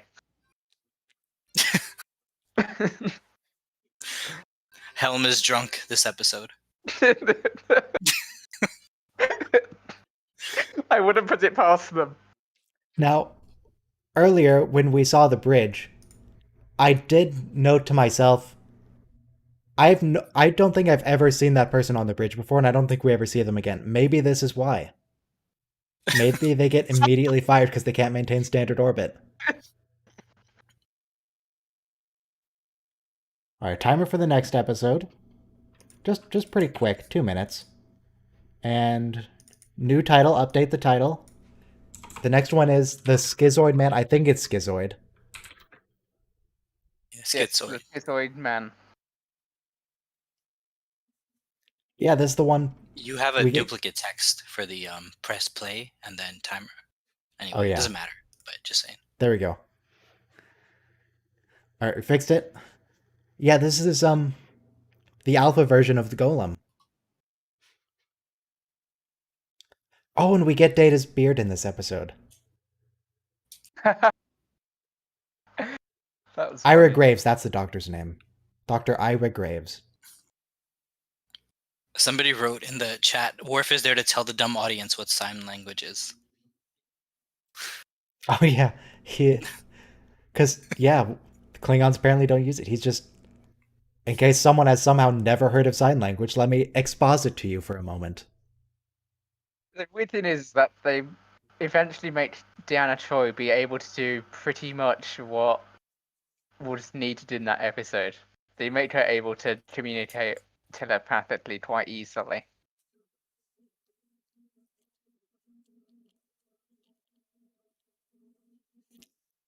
All right, so what else At happens least with Riker. in this next episode? Data gets possessed. Dr. Ira Graves is really weird about his assistant. We get a eulogy. Pretty great eulogy. I can only hope for a eulogy as great as this one when I die. Know him is to love him is to know him. To know him is to love him, and to love him is to know him. Thank you, Data.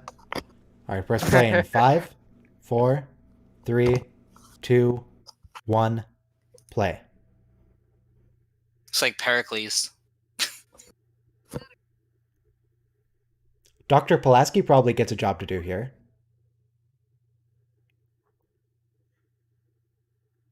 She gets the starting role, so that's probably higher pay for this episode. That looked so horrible. Don't worry about it. Oh my word, he actually named the planet after himself.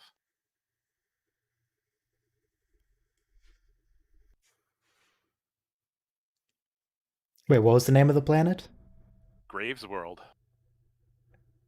Is that actually the name of it, or is that just what they're saying to... There's no Called way it. they call it Graves World. There's no way. That's what they just called it. Well, then the writers are wrong. It's not called Graves World. Oh, that looks so itchy. Boy, Jordy's swaying a lot here. Are you feeling okay, Jordy? He seems really happy Speaking too. over Data. Oh boy, here we go.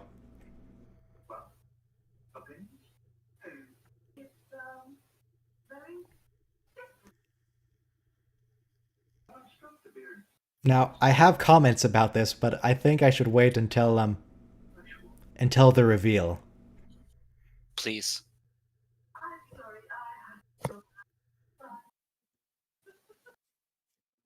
Jesus Christ. He models after Riker's beard. He Yeah. does.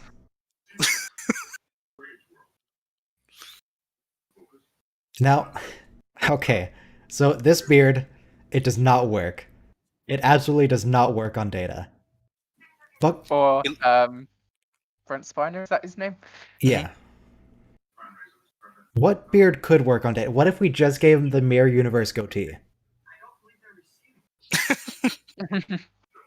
Or more to the point, what if we just gave Lore the Mirror Universe goatee? The number of roles Data plays, though, actually, Brent Spiner. He plays several variations of the Doctor who created him. Noonien soon. Yeah. He plays 2 Dr. Noonien Soongs, actually. Come to think of it. Maybe 3. What is the name? Yeah, Is the he one in plays his Picard son. also called Noonien Soong? Yeah. It's his And there's- brother or something. No, it's There's his also son. the one in Enterprise. Yeah. And then 3 variations of Data. 3 Datas, 3 Soongs. Perfectly balanced. as where all things should be. Exactly. young woman who's living alone with an eccentric scientist on a world. I mean, how many times did that happen in TOS? It Yeah, happens a lot here too. the Mannheim Effect had it too. Yeah, I mean that's true. Although they were husband and wife, that's a little bit less weird. Most of the time, it's like a really old eccentric guy with an implausibly young woman. Yeah, the fact that I mean Ira Graves and actually multiple people in this series, the doctor always kind of creeps on the assistant, and it's kind of, uncomfortable. I But I mean, guess that was just the thing in the 80s. I actually think it's Roddenberry projecting a little bit because So, that's kind of what he did too. Admiral's yacht on the bottom of the saucer, and it's never used in the show. Right. Not until Insurrection, I think. It's actually modelled for the Next Generation series. Well, no, see, that's not because they forgot about it. That's actually in canon because Picard doesn't take vacations. That's totally deliberate. Definitely. And that one time he did take a vacation where he didn't take the captain's yacht. Don't worry about it.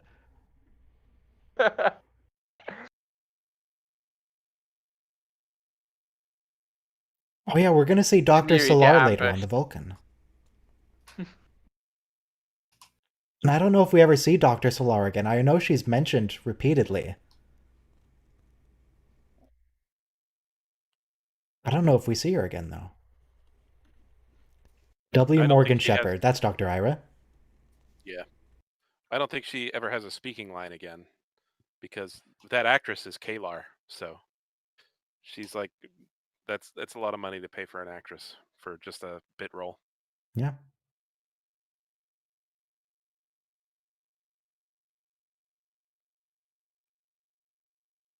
It's a big ship. Wait, was that just a medical way of saying they're gonna suffocate if they're exposed to space? Suffer from severe hypoxia. She is a doctor, she would use the medical terms. I mean, sure, but I think we all know what happens when you get ejected into space and lose all your oxygen. I don't think she needed to specify. We get a random extra on the console this time. Couldn't afford data. No, Data's busy with his beard. He's preening in the mirror. Yeah, true. He has to perfect it. I think the problem with Data's beard is, yeah, it's way too thick. There's way too much hair there. It doesn't look natural. Yeah. Even Riker's glorious beard here, it's a lot thinner than what Data had. If the hairs were a little shorter, it might work. Or I don't want to be racist, but the Chinese beard from the Imperial days, that might work. And also, I'm not sure if Riker's beard is a lot filler. I'm not sure if I agree with that opinion, but I mean, you do you. Wolf's beard might work.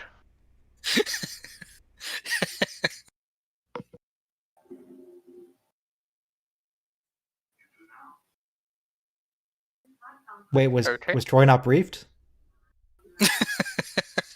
Oh. Are they just messing with her? Yeah, there's Dr. Solar.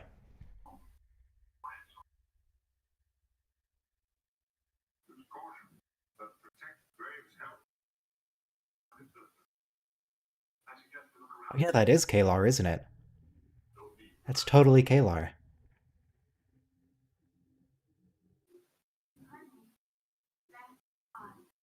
At all costs, you say. Captain Picard, I feel like you might want to be a little less laissez-faire with that, because there's definitely going to be a cost with protecting his health.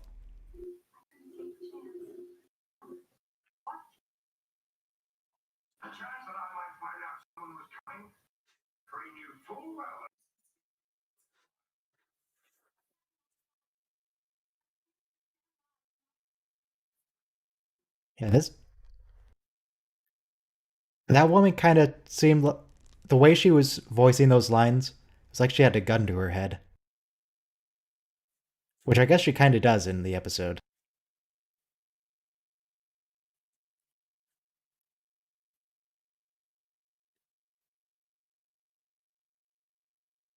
Who goes down? A Regalian ox, continuing the trend of alien world plus thing from Earth. A Vulcan tulip.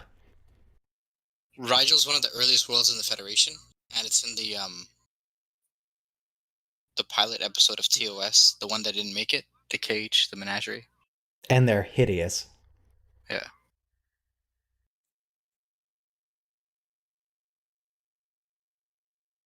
Dr. Graves, don't harass don't harass all these women. What are you doing?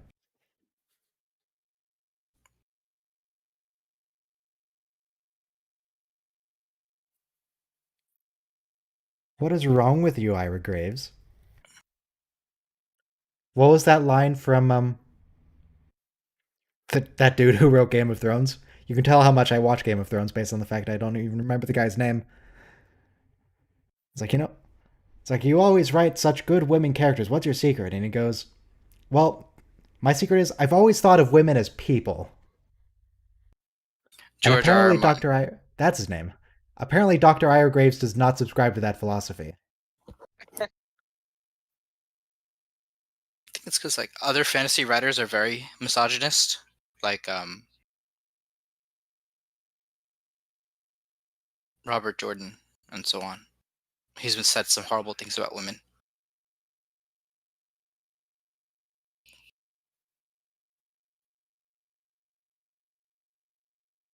What is wrong with you, man?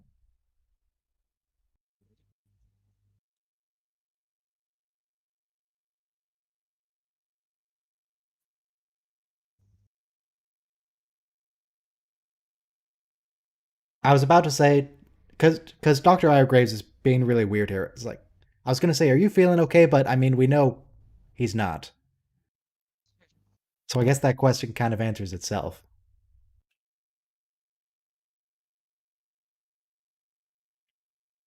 You're dying.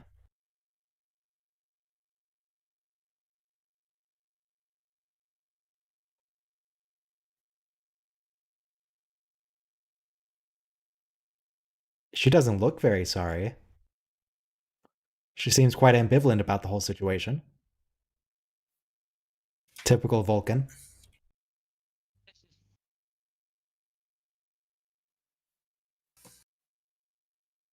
He's like, I told you so.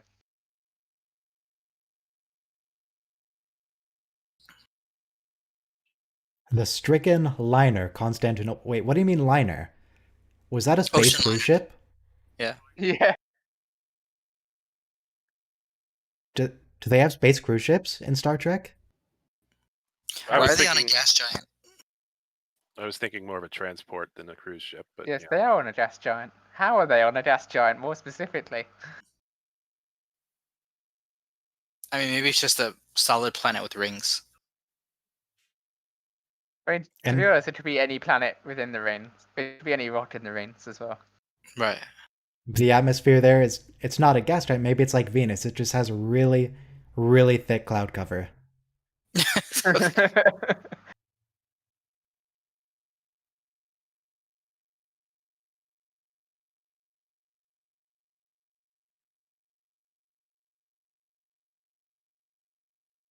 That sounds like the kind of story a human would write. How does Data not know the Wizard of Oz?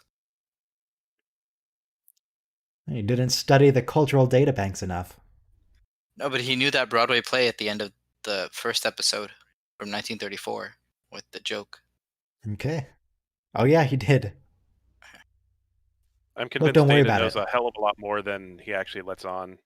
Because in the Yeah. last episode, when they were talking about languages, he just spouts off that random fact about there was this one planet that developed a written language first. Right. Like, he clearly knows a whole lot more than he actually says. Right. I think he just plays dumb. Right. He wants to give Captain Picard the illusion of control before the end.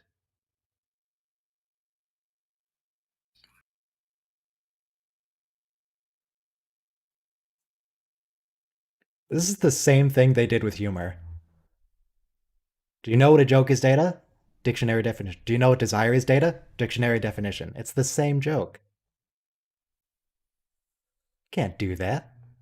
They run through a few seasons with that joke.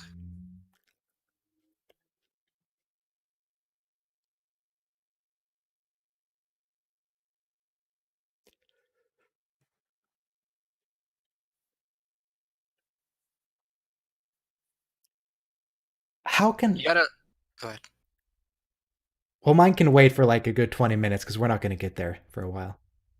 You gotta love the long line of like brilliant Federation scientists. So you had Daystrom in the original series, and you have this guy. This guy and Sung and... Is that it? Yeah, but if you remember, I think in the original series, do you remember that episode where they're fighting the Constitution in War Games? No, I don't First, remember anything. He was black, but the Federation's even I think in Picard, it's called the Daystrom Technical Institute. That's their foremost AI facility. That's where Bruce Maddox is the Associate Chair of Robotics Yeah, in Measure of a Man. that's Professor Richard Daystrom. In Picard. Yeah. But they got the original Hugh. Yep. Mannheim. Pretty cool guy. I mean, Hugh was amazing in that.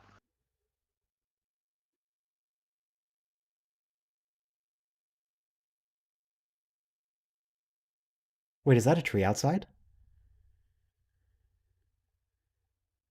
There's foliage on this planet. Oh yeah, there's more trees. I think they're still in their building.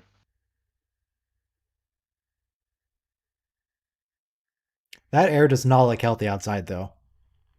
It's like Venus, like you said.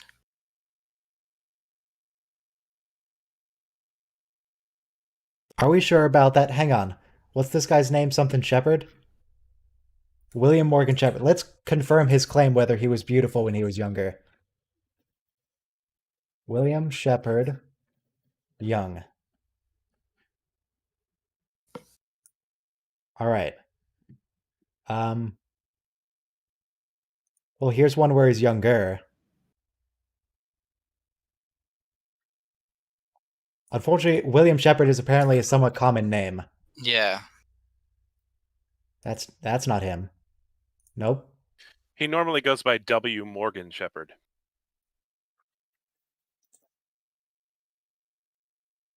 Oh, is this him? Oh, he looks weird here. I guess this is him when he was younger. No. He kind of looks the same. That's a race car driver. I think this is definitely him in this picture, but he looks exactly the same, just with not gray hair. Yeah, he does look the same. I was gonna say he looks like he was never young. Like Captain Picard. Right.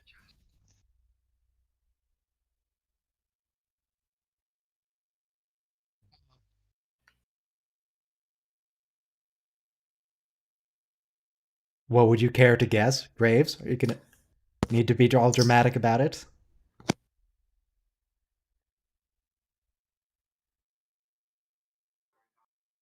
So Data sent him a couple insults during that conversation. I noticed. I almost think that Data has kind of this guilty curiosity of letting this sort of thing happen to him. Oh, here we go. Yeah, he's asking for it. So, later on, or I guess even right now, we're going to see that Data, in air quotes, has emotions here. Why is it that when he's possessed, Ira Graves can still feel emotions in Data, even though Data is physically incapable of feeling them? True. Does this imply Data actually is capable of feeling emotions, he just doesn't know how?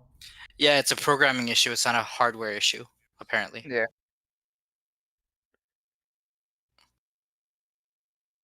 That emotion chip doesn't do anything. The emotion chip is a placebo. The only thing the emotion chip did was implant those weird dreams from phantasms. Yeah, he just said he was turning it on and Does off. have, does clearly have emotions even without the emotion chip. Yeah, especially in the early seasons. He's smiling all the time. First, even Spock is smiling in the original series many times. But in the So what do original you mean series, you're it's glad, much Data? more of a conflict. Sorry, in the original series, what? It's much more of a conflict between his Right. emotions. Right. When he's playing the harp, though, he has a smirk on his face. Spock. Yeah, he loves At it. least Spock isn't supposed to be physically incapable of it. Right. I'm just saying, all these emotionless characters have Yeah, I get you. have something coming out. It'd be Except hard to Dr. Solar deadpan here. Yeah, it's very hard to write having no emotions whatsoever. Dr. Solar seeming pretty emotionless. She's doing a good job.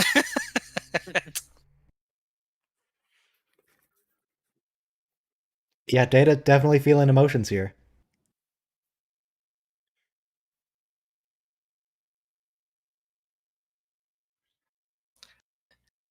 And she's not picking up on the cringe tone of his voice. That is what you are. Brent Spiner, do you have to be so creepy about it? He's channeling Iron.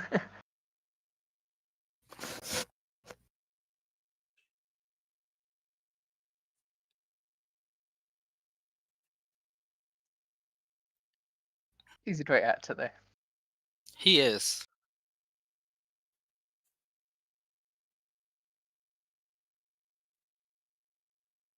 I mean, a lot of the actors in the Next Generation are really good. There's multiple times where they're portraying opposite versions of themselves, or bad versions of themselves, or completely different people.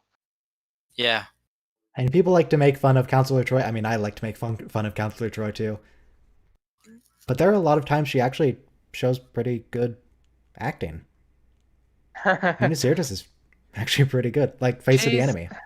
Yeah, Imagine this she's at Ryan's she's place. okay. She actually is in Mass Effect 1. Is she? Yeah, she plays Matriarch She's Nezia. Liara's mother. Oh yeah, she is. That's right. Oh yeah, when I played that for the first time, I have no idea what the woman's name was. I just know it was Counselor Troy. Matriarch Benezia. Yeah, I'm not going to remember that. She's Counselor Troy.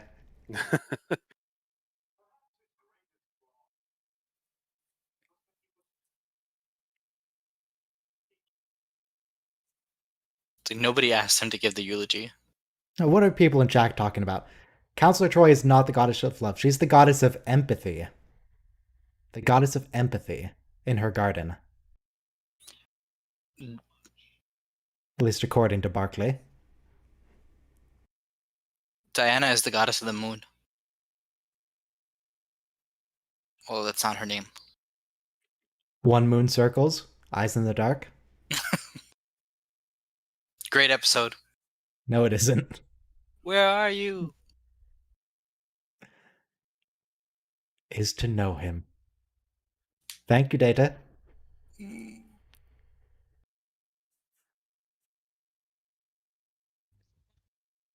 This is the foreshadowing of all the theater stuff Data does. And Barclay. Thank you, Captain, for ending this. Yeah, the show is only 47 minutes long. Yeah, how does the assistant feel about these lines? Those who knew him did love him. How does she feel about that?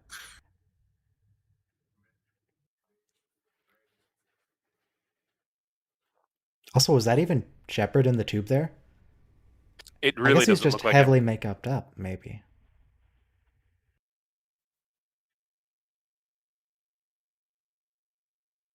Yeah, Data is currently being possessed. Why did the scene cut? Oh, I just noticed that awkward hug he gave her.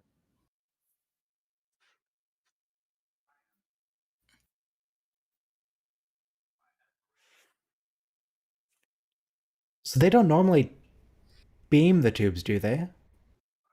Is that standard procedure? Yes, in Star Trek 2. Oh, hey, those cups on the table. Another Target brand cup.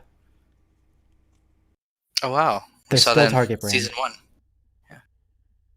It must be season 3 they go to generic. I don't think they had Target in '88. I don't know. Hang on, let me look it up. Target chain store, I guess. Target Corporation. Renamed Target in 2000. So the company has been around since the 60s. Oh, but did they have the logo? Well, because it wasn't called Target before that. Yeah. Just saying. Under the Target brand in the 1990s, which would have been after this.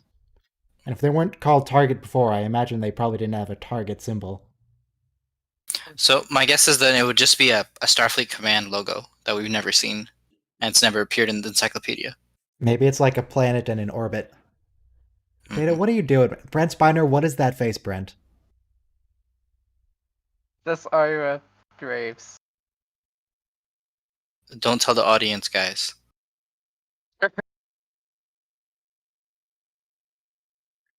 I mean, Data going insane is a regular plot point, so we have no reason to assume he's possessed right now.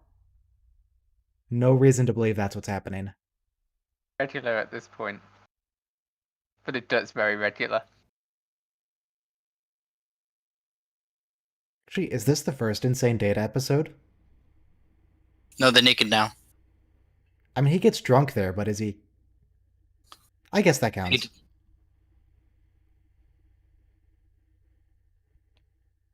He didn't know he possessed. That's an interesting choice of words, Captain.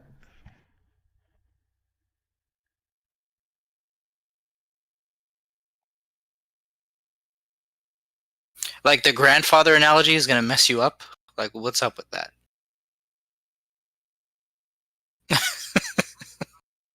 Well, Data Graves here just used a contraction.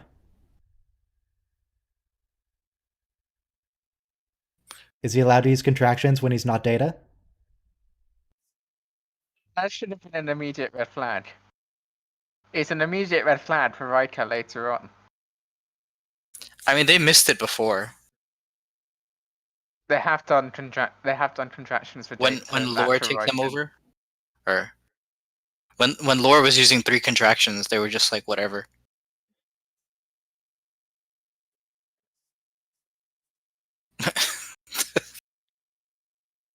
Now, is he referencing Ira Graves' love life, or is he referencing Tasha Yar?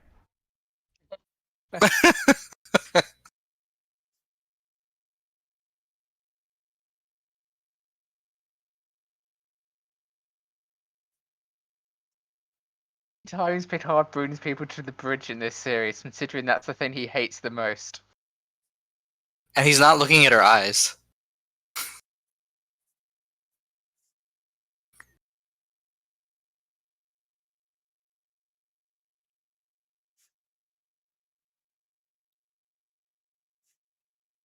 Is Troy sensing something from him here? She's looking at Data like she senses something.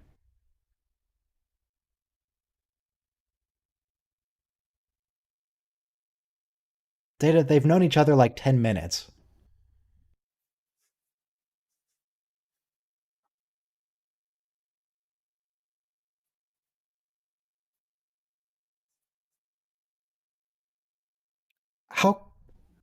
How much older is Picard, actually? Because Patrick Stewart's not that old, he just looks old. Isn't he like 45? 48 or 49 in this episode? So I guess, yeah, he's probably like 20 years older than her. Which is non-trivial. I mean, we're in the future. And they do live to be 130-ish. Right, yeah, that is not true.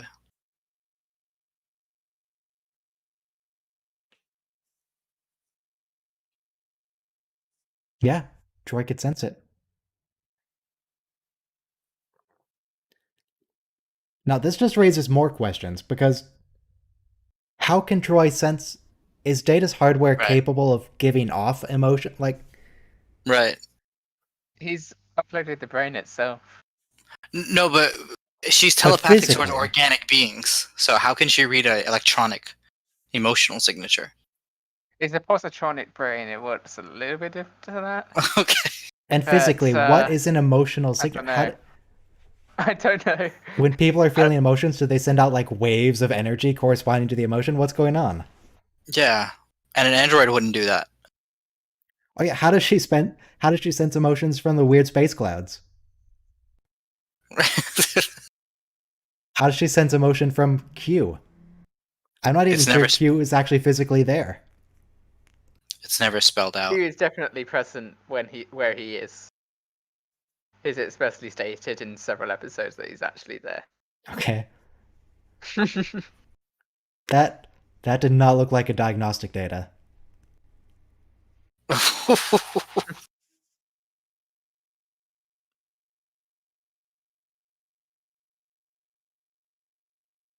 But not the last time, Picard.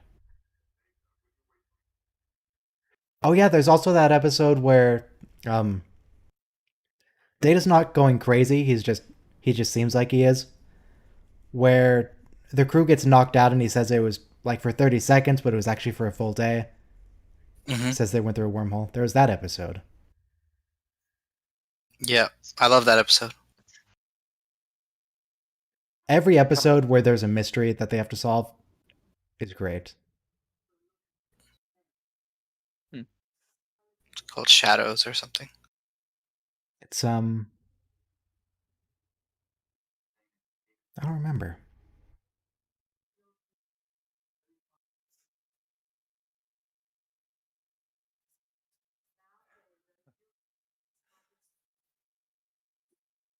He looks fine. They can't figure out. He's like a computer scientist, Dr. Ira Graves. I mean, I don't think I'd ever see that coming if this happened in real life. Since when is possession a thing you need to be worried about? Where are they coming from, though? They're coming from his planet.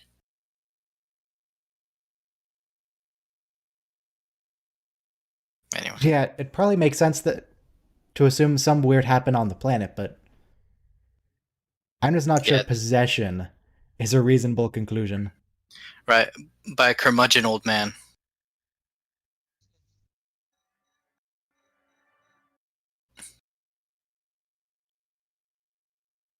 Data, it's not that. Sorry, Graves, it's not that big. They're just some pictures. You don't need to be freaking out about it. He's having a really intense response to those pictures. Oh, there's Picard's desk crystals that no one ever notices. They're always there. That is interesting.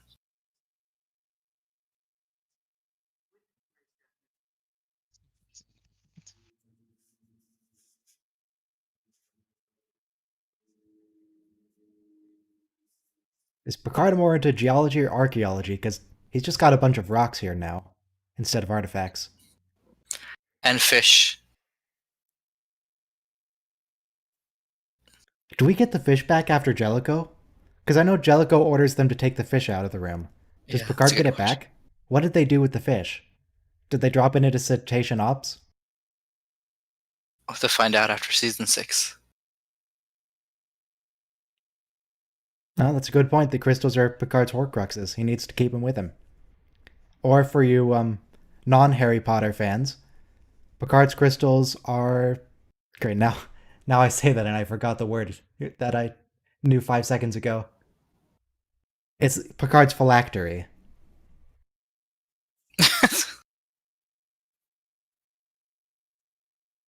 I don't know why J.K. Rowling had to use the word Horcrux when phylactery is already a word that means exactly the same thing, but she wanted to sound all fancy and unique about it.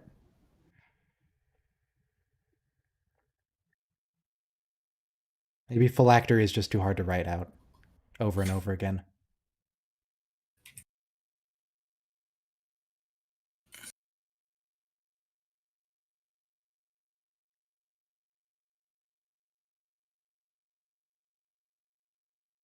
Now, you say you arrived at Starbase 6, but I don't see a starbase. I just see a planet. Where's the starbase? Don't have its model at the moment.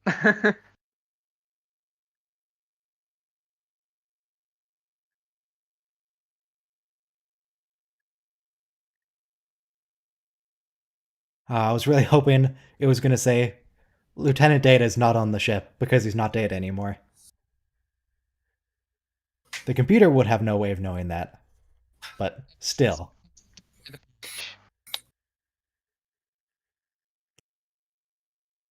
Oh God, it's actually called Graves World? No, I refuse to believe that. I don't care if he just said it. It's not called Graves World.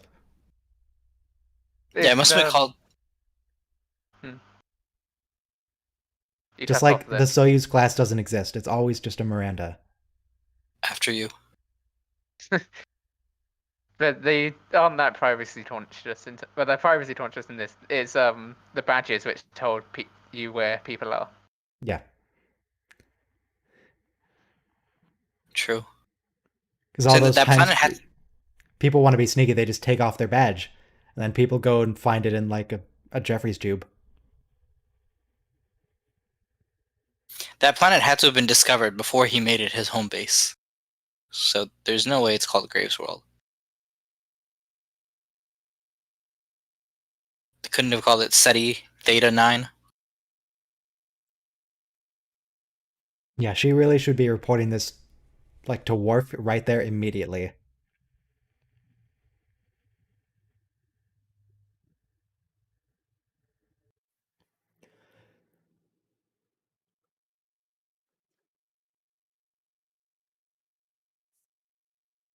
I really hope Data or Worf is armed right now, because he cannot take Data one-on-one. Yeah, that's been proven. Data's mood. Sometimes Worf beats him. But that's only when Data is himself.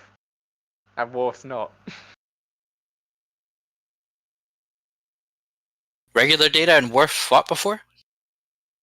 I think Worf when he was annoyed or something. Or being evil. Plot convenience. Is he going to make his assistant a golem? Because does he know how to make him? When you think about it, this would be a win-win for Starfleet. Would it be? I mean, this guy's crazy and now a murderer in an android body. In what way is this a win? You'd have artificial intelligence advanced for like thousands of years.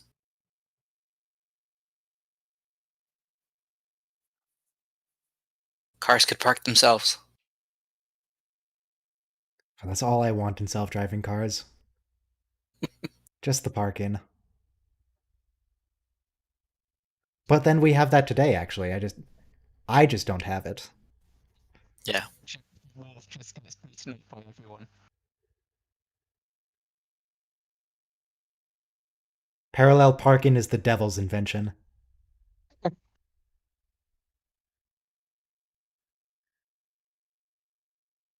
Jesus Christ, Brian. Ira back from the grave. My goodness, what are you talking about?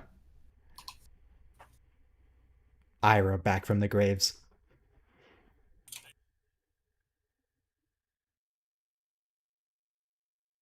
And Dr. Solar doesn't feel anything. Is she the most Vulcan we ever meet?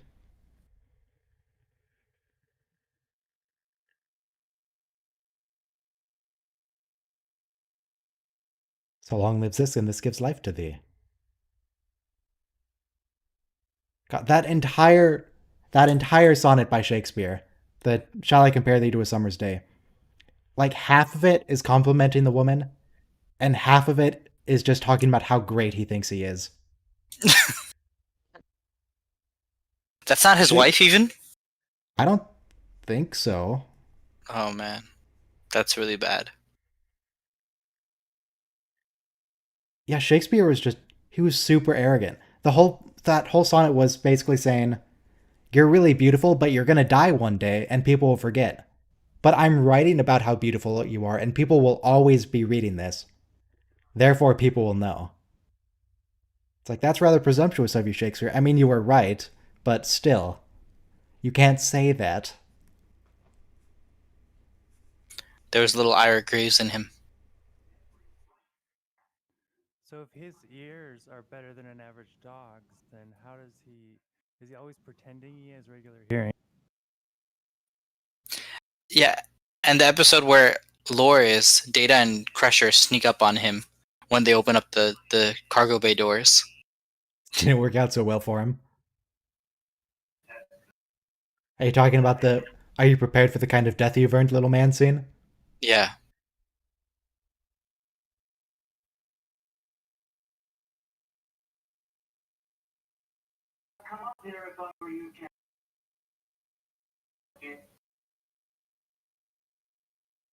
Yeah, they're going to have a nice chat under the glow of the warp core. Everyone loves the warp core. I don't know if you guys have seen Lower Decks, but on that there were a couple people. One person was saying they love the warp core. One was saying the warp core is boring. How can you hate the warp core? Everyone loves the warp core. It's the best part of the ship. I think it has bad vibes. I was just gonna say, remember Spock dies close to there? And now we have Geordi lying down, prone. Yeah, but listen to the sound it makes. It's so calming. Yeah. There's a YouTube video of like 8 hours of the warp core. I know I use it in videos when I have scenes in engineering that don't have audio.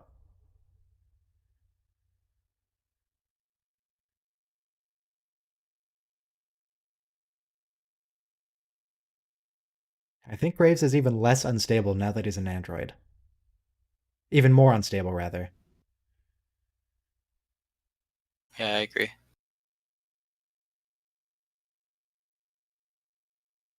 Yes, And didn't he have Danar syndrome? So he was already declining. he's not coping well with a completely different brain. Oh, that's a good point. Maybe Jordy's fine. He's just napping to the sound of the warp core. It's just a thing he likes to do. And people do that in real life. I've done that.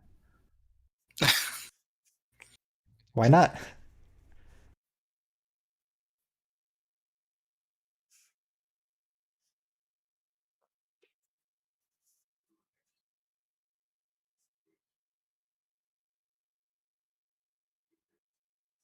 Every man has fallen asleep to the warp core. That's really the story here. I prefer the bridge sounds.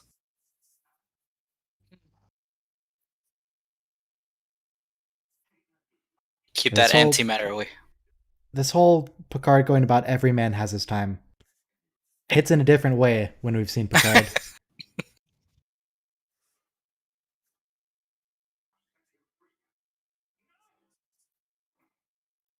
In sort of multiple different ways, because I mean, look, I'm going to be spoiling Picard here for anyone who hasn't seen it for the next 30 seconds or so. In Picard, he kind of goes against that in the sense that he dies and then he's just resurrected. He becomes a golem, exactly what he's criticizing Ira Graves for doing, except it wasn't Picard's choice. They did it to him. But then he also follows that same theme with insisting he maintains his natural lifespan. Sweet. Spoiler over. Layers and layers. No, you're right though. It's like some retcon foreshadowing. It's not even a retcon because it's just... Ironic. It would be a retcon if Picard was immortal. But he isn't. Right. When he said there's 2 injuries in engineering, who did he mean? Because we just saw Geordi. Oh no, there was some extra laying on the floor by him Yeah. Oh, okay. in the A blue background. shirt. Gotcha. We don't Thank care you. about them though. They don't have a speaking line. Or got paid, a like, sign language line you don't have to $5. actually speak.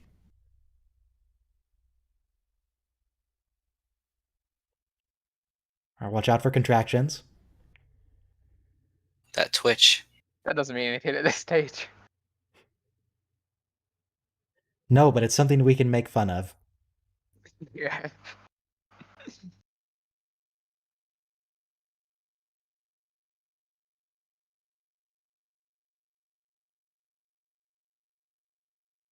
No, no contractions.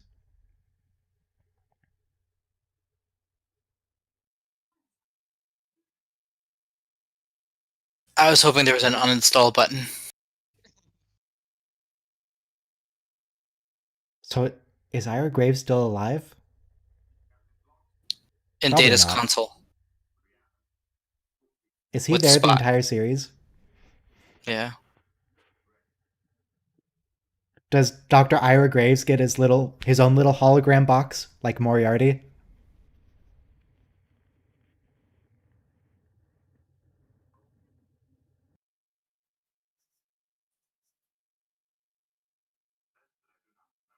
No consciousness. No, is that a hint? And do they lose all of Dr. Ira Graves' knowledge when the Enterprise is destroyed? Or do they make copies of Ira? Probably there's no internet.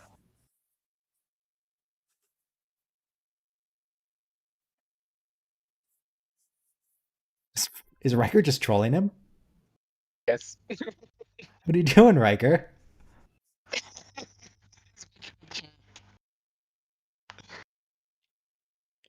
Okay, well that's the last episode for today. What's the next episode next week?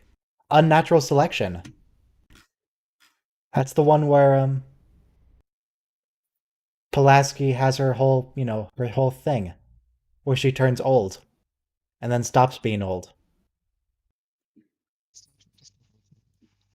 And then after tomorrow is DS9 season 2 continuing. What's DS9 season 2? We saw think Prince it's Humperdinck 8. last time. Are you going to show us Minecraft? I haven't actually played since I last showed it because as I said there, I finished my build, so I'm basically done. So Okay. I could show you the same build again. You guys want to play some Oblivion? No. Just a tradition. Season 3 comes out in 6 days. Yeah. Yep. That's my birthday. 5 days. We'll get you something. Is it going to be a good birthday present or a bad one? CBS All Access is my birthday present. Oh wow! So tomorrow, DS9 season 2 is Armageddon game where we get another bonding episode with Julian and Miles. We get Whispers, which I don't know. I don't know what that is. And Paradise, the Whispers- one with the Luddite community. Whispers is one of my favorite episodes from early DS9. It's really good. Oh, this one. Oh yeah, I remember this now. Yeah, this one's great. All I needed was that basic synopsis. I just didn't remember the title. Yeah, tomorrow's all good episodes. Should be good. What shot is Shadowplay the one with? Yeah, the holograms. That one's good. That's next week though, not tomorrow. All right. Yeah. Oh wait, I forgot. Gone through DS9, it's a good experience to We got the jazz.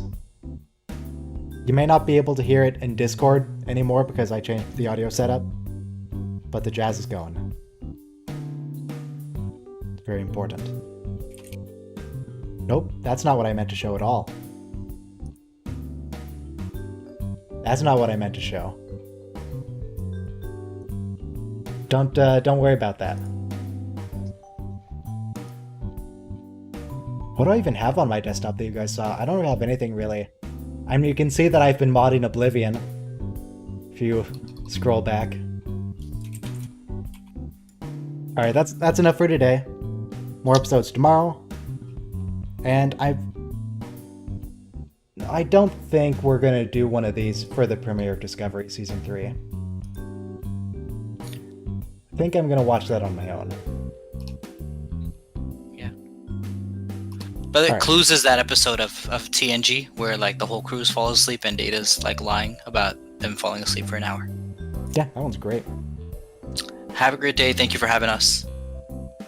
I'll see you guys Yeah. tomorrow. Well, not me, but yeah. Thank you. Nice having Well, you. I'll Someone. see some of you, the people I actually like tomorrow. No.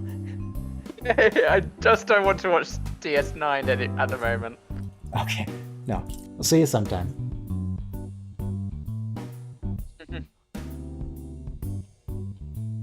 Yeah. It's nice watching though.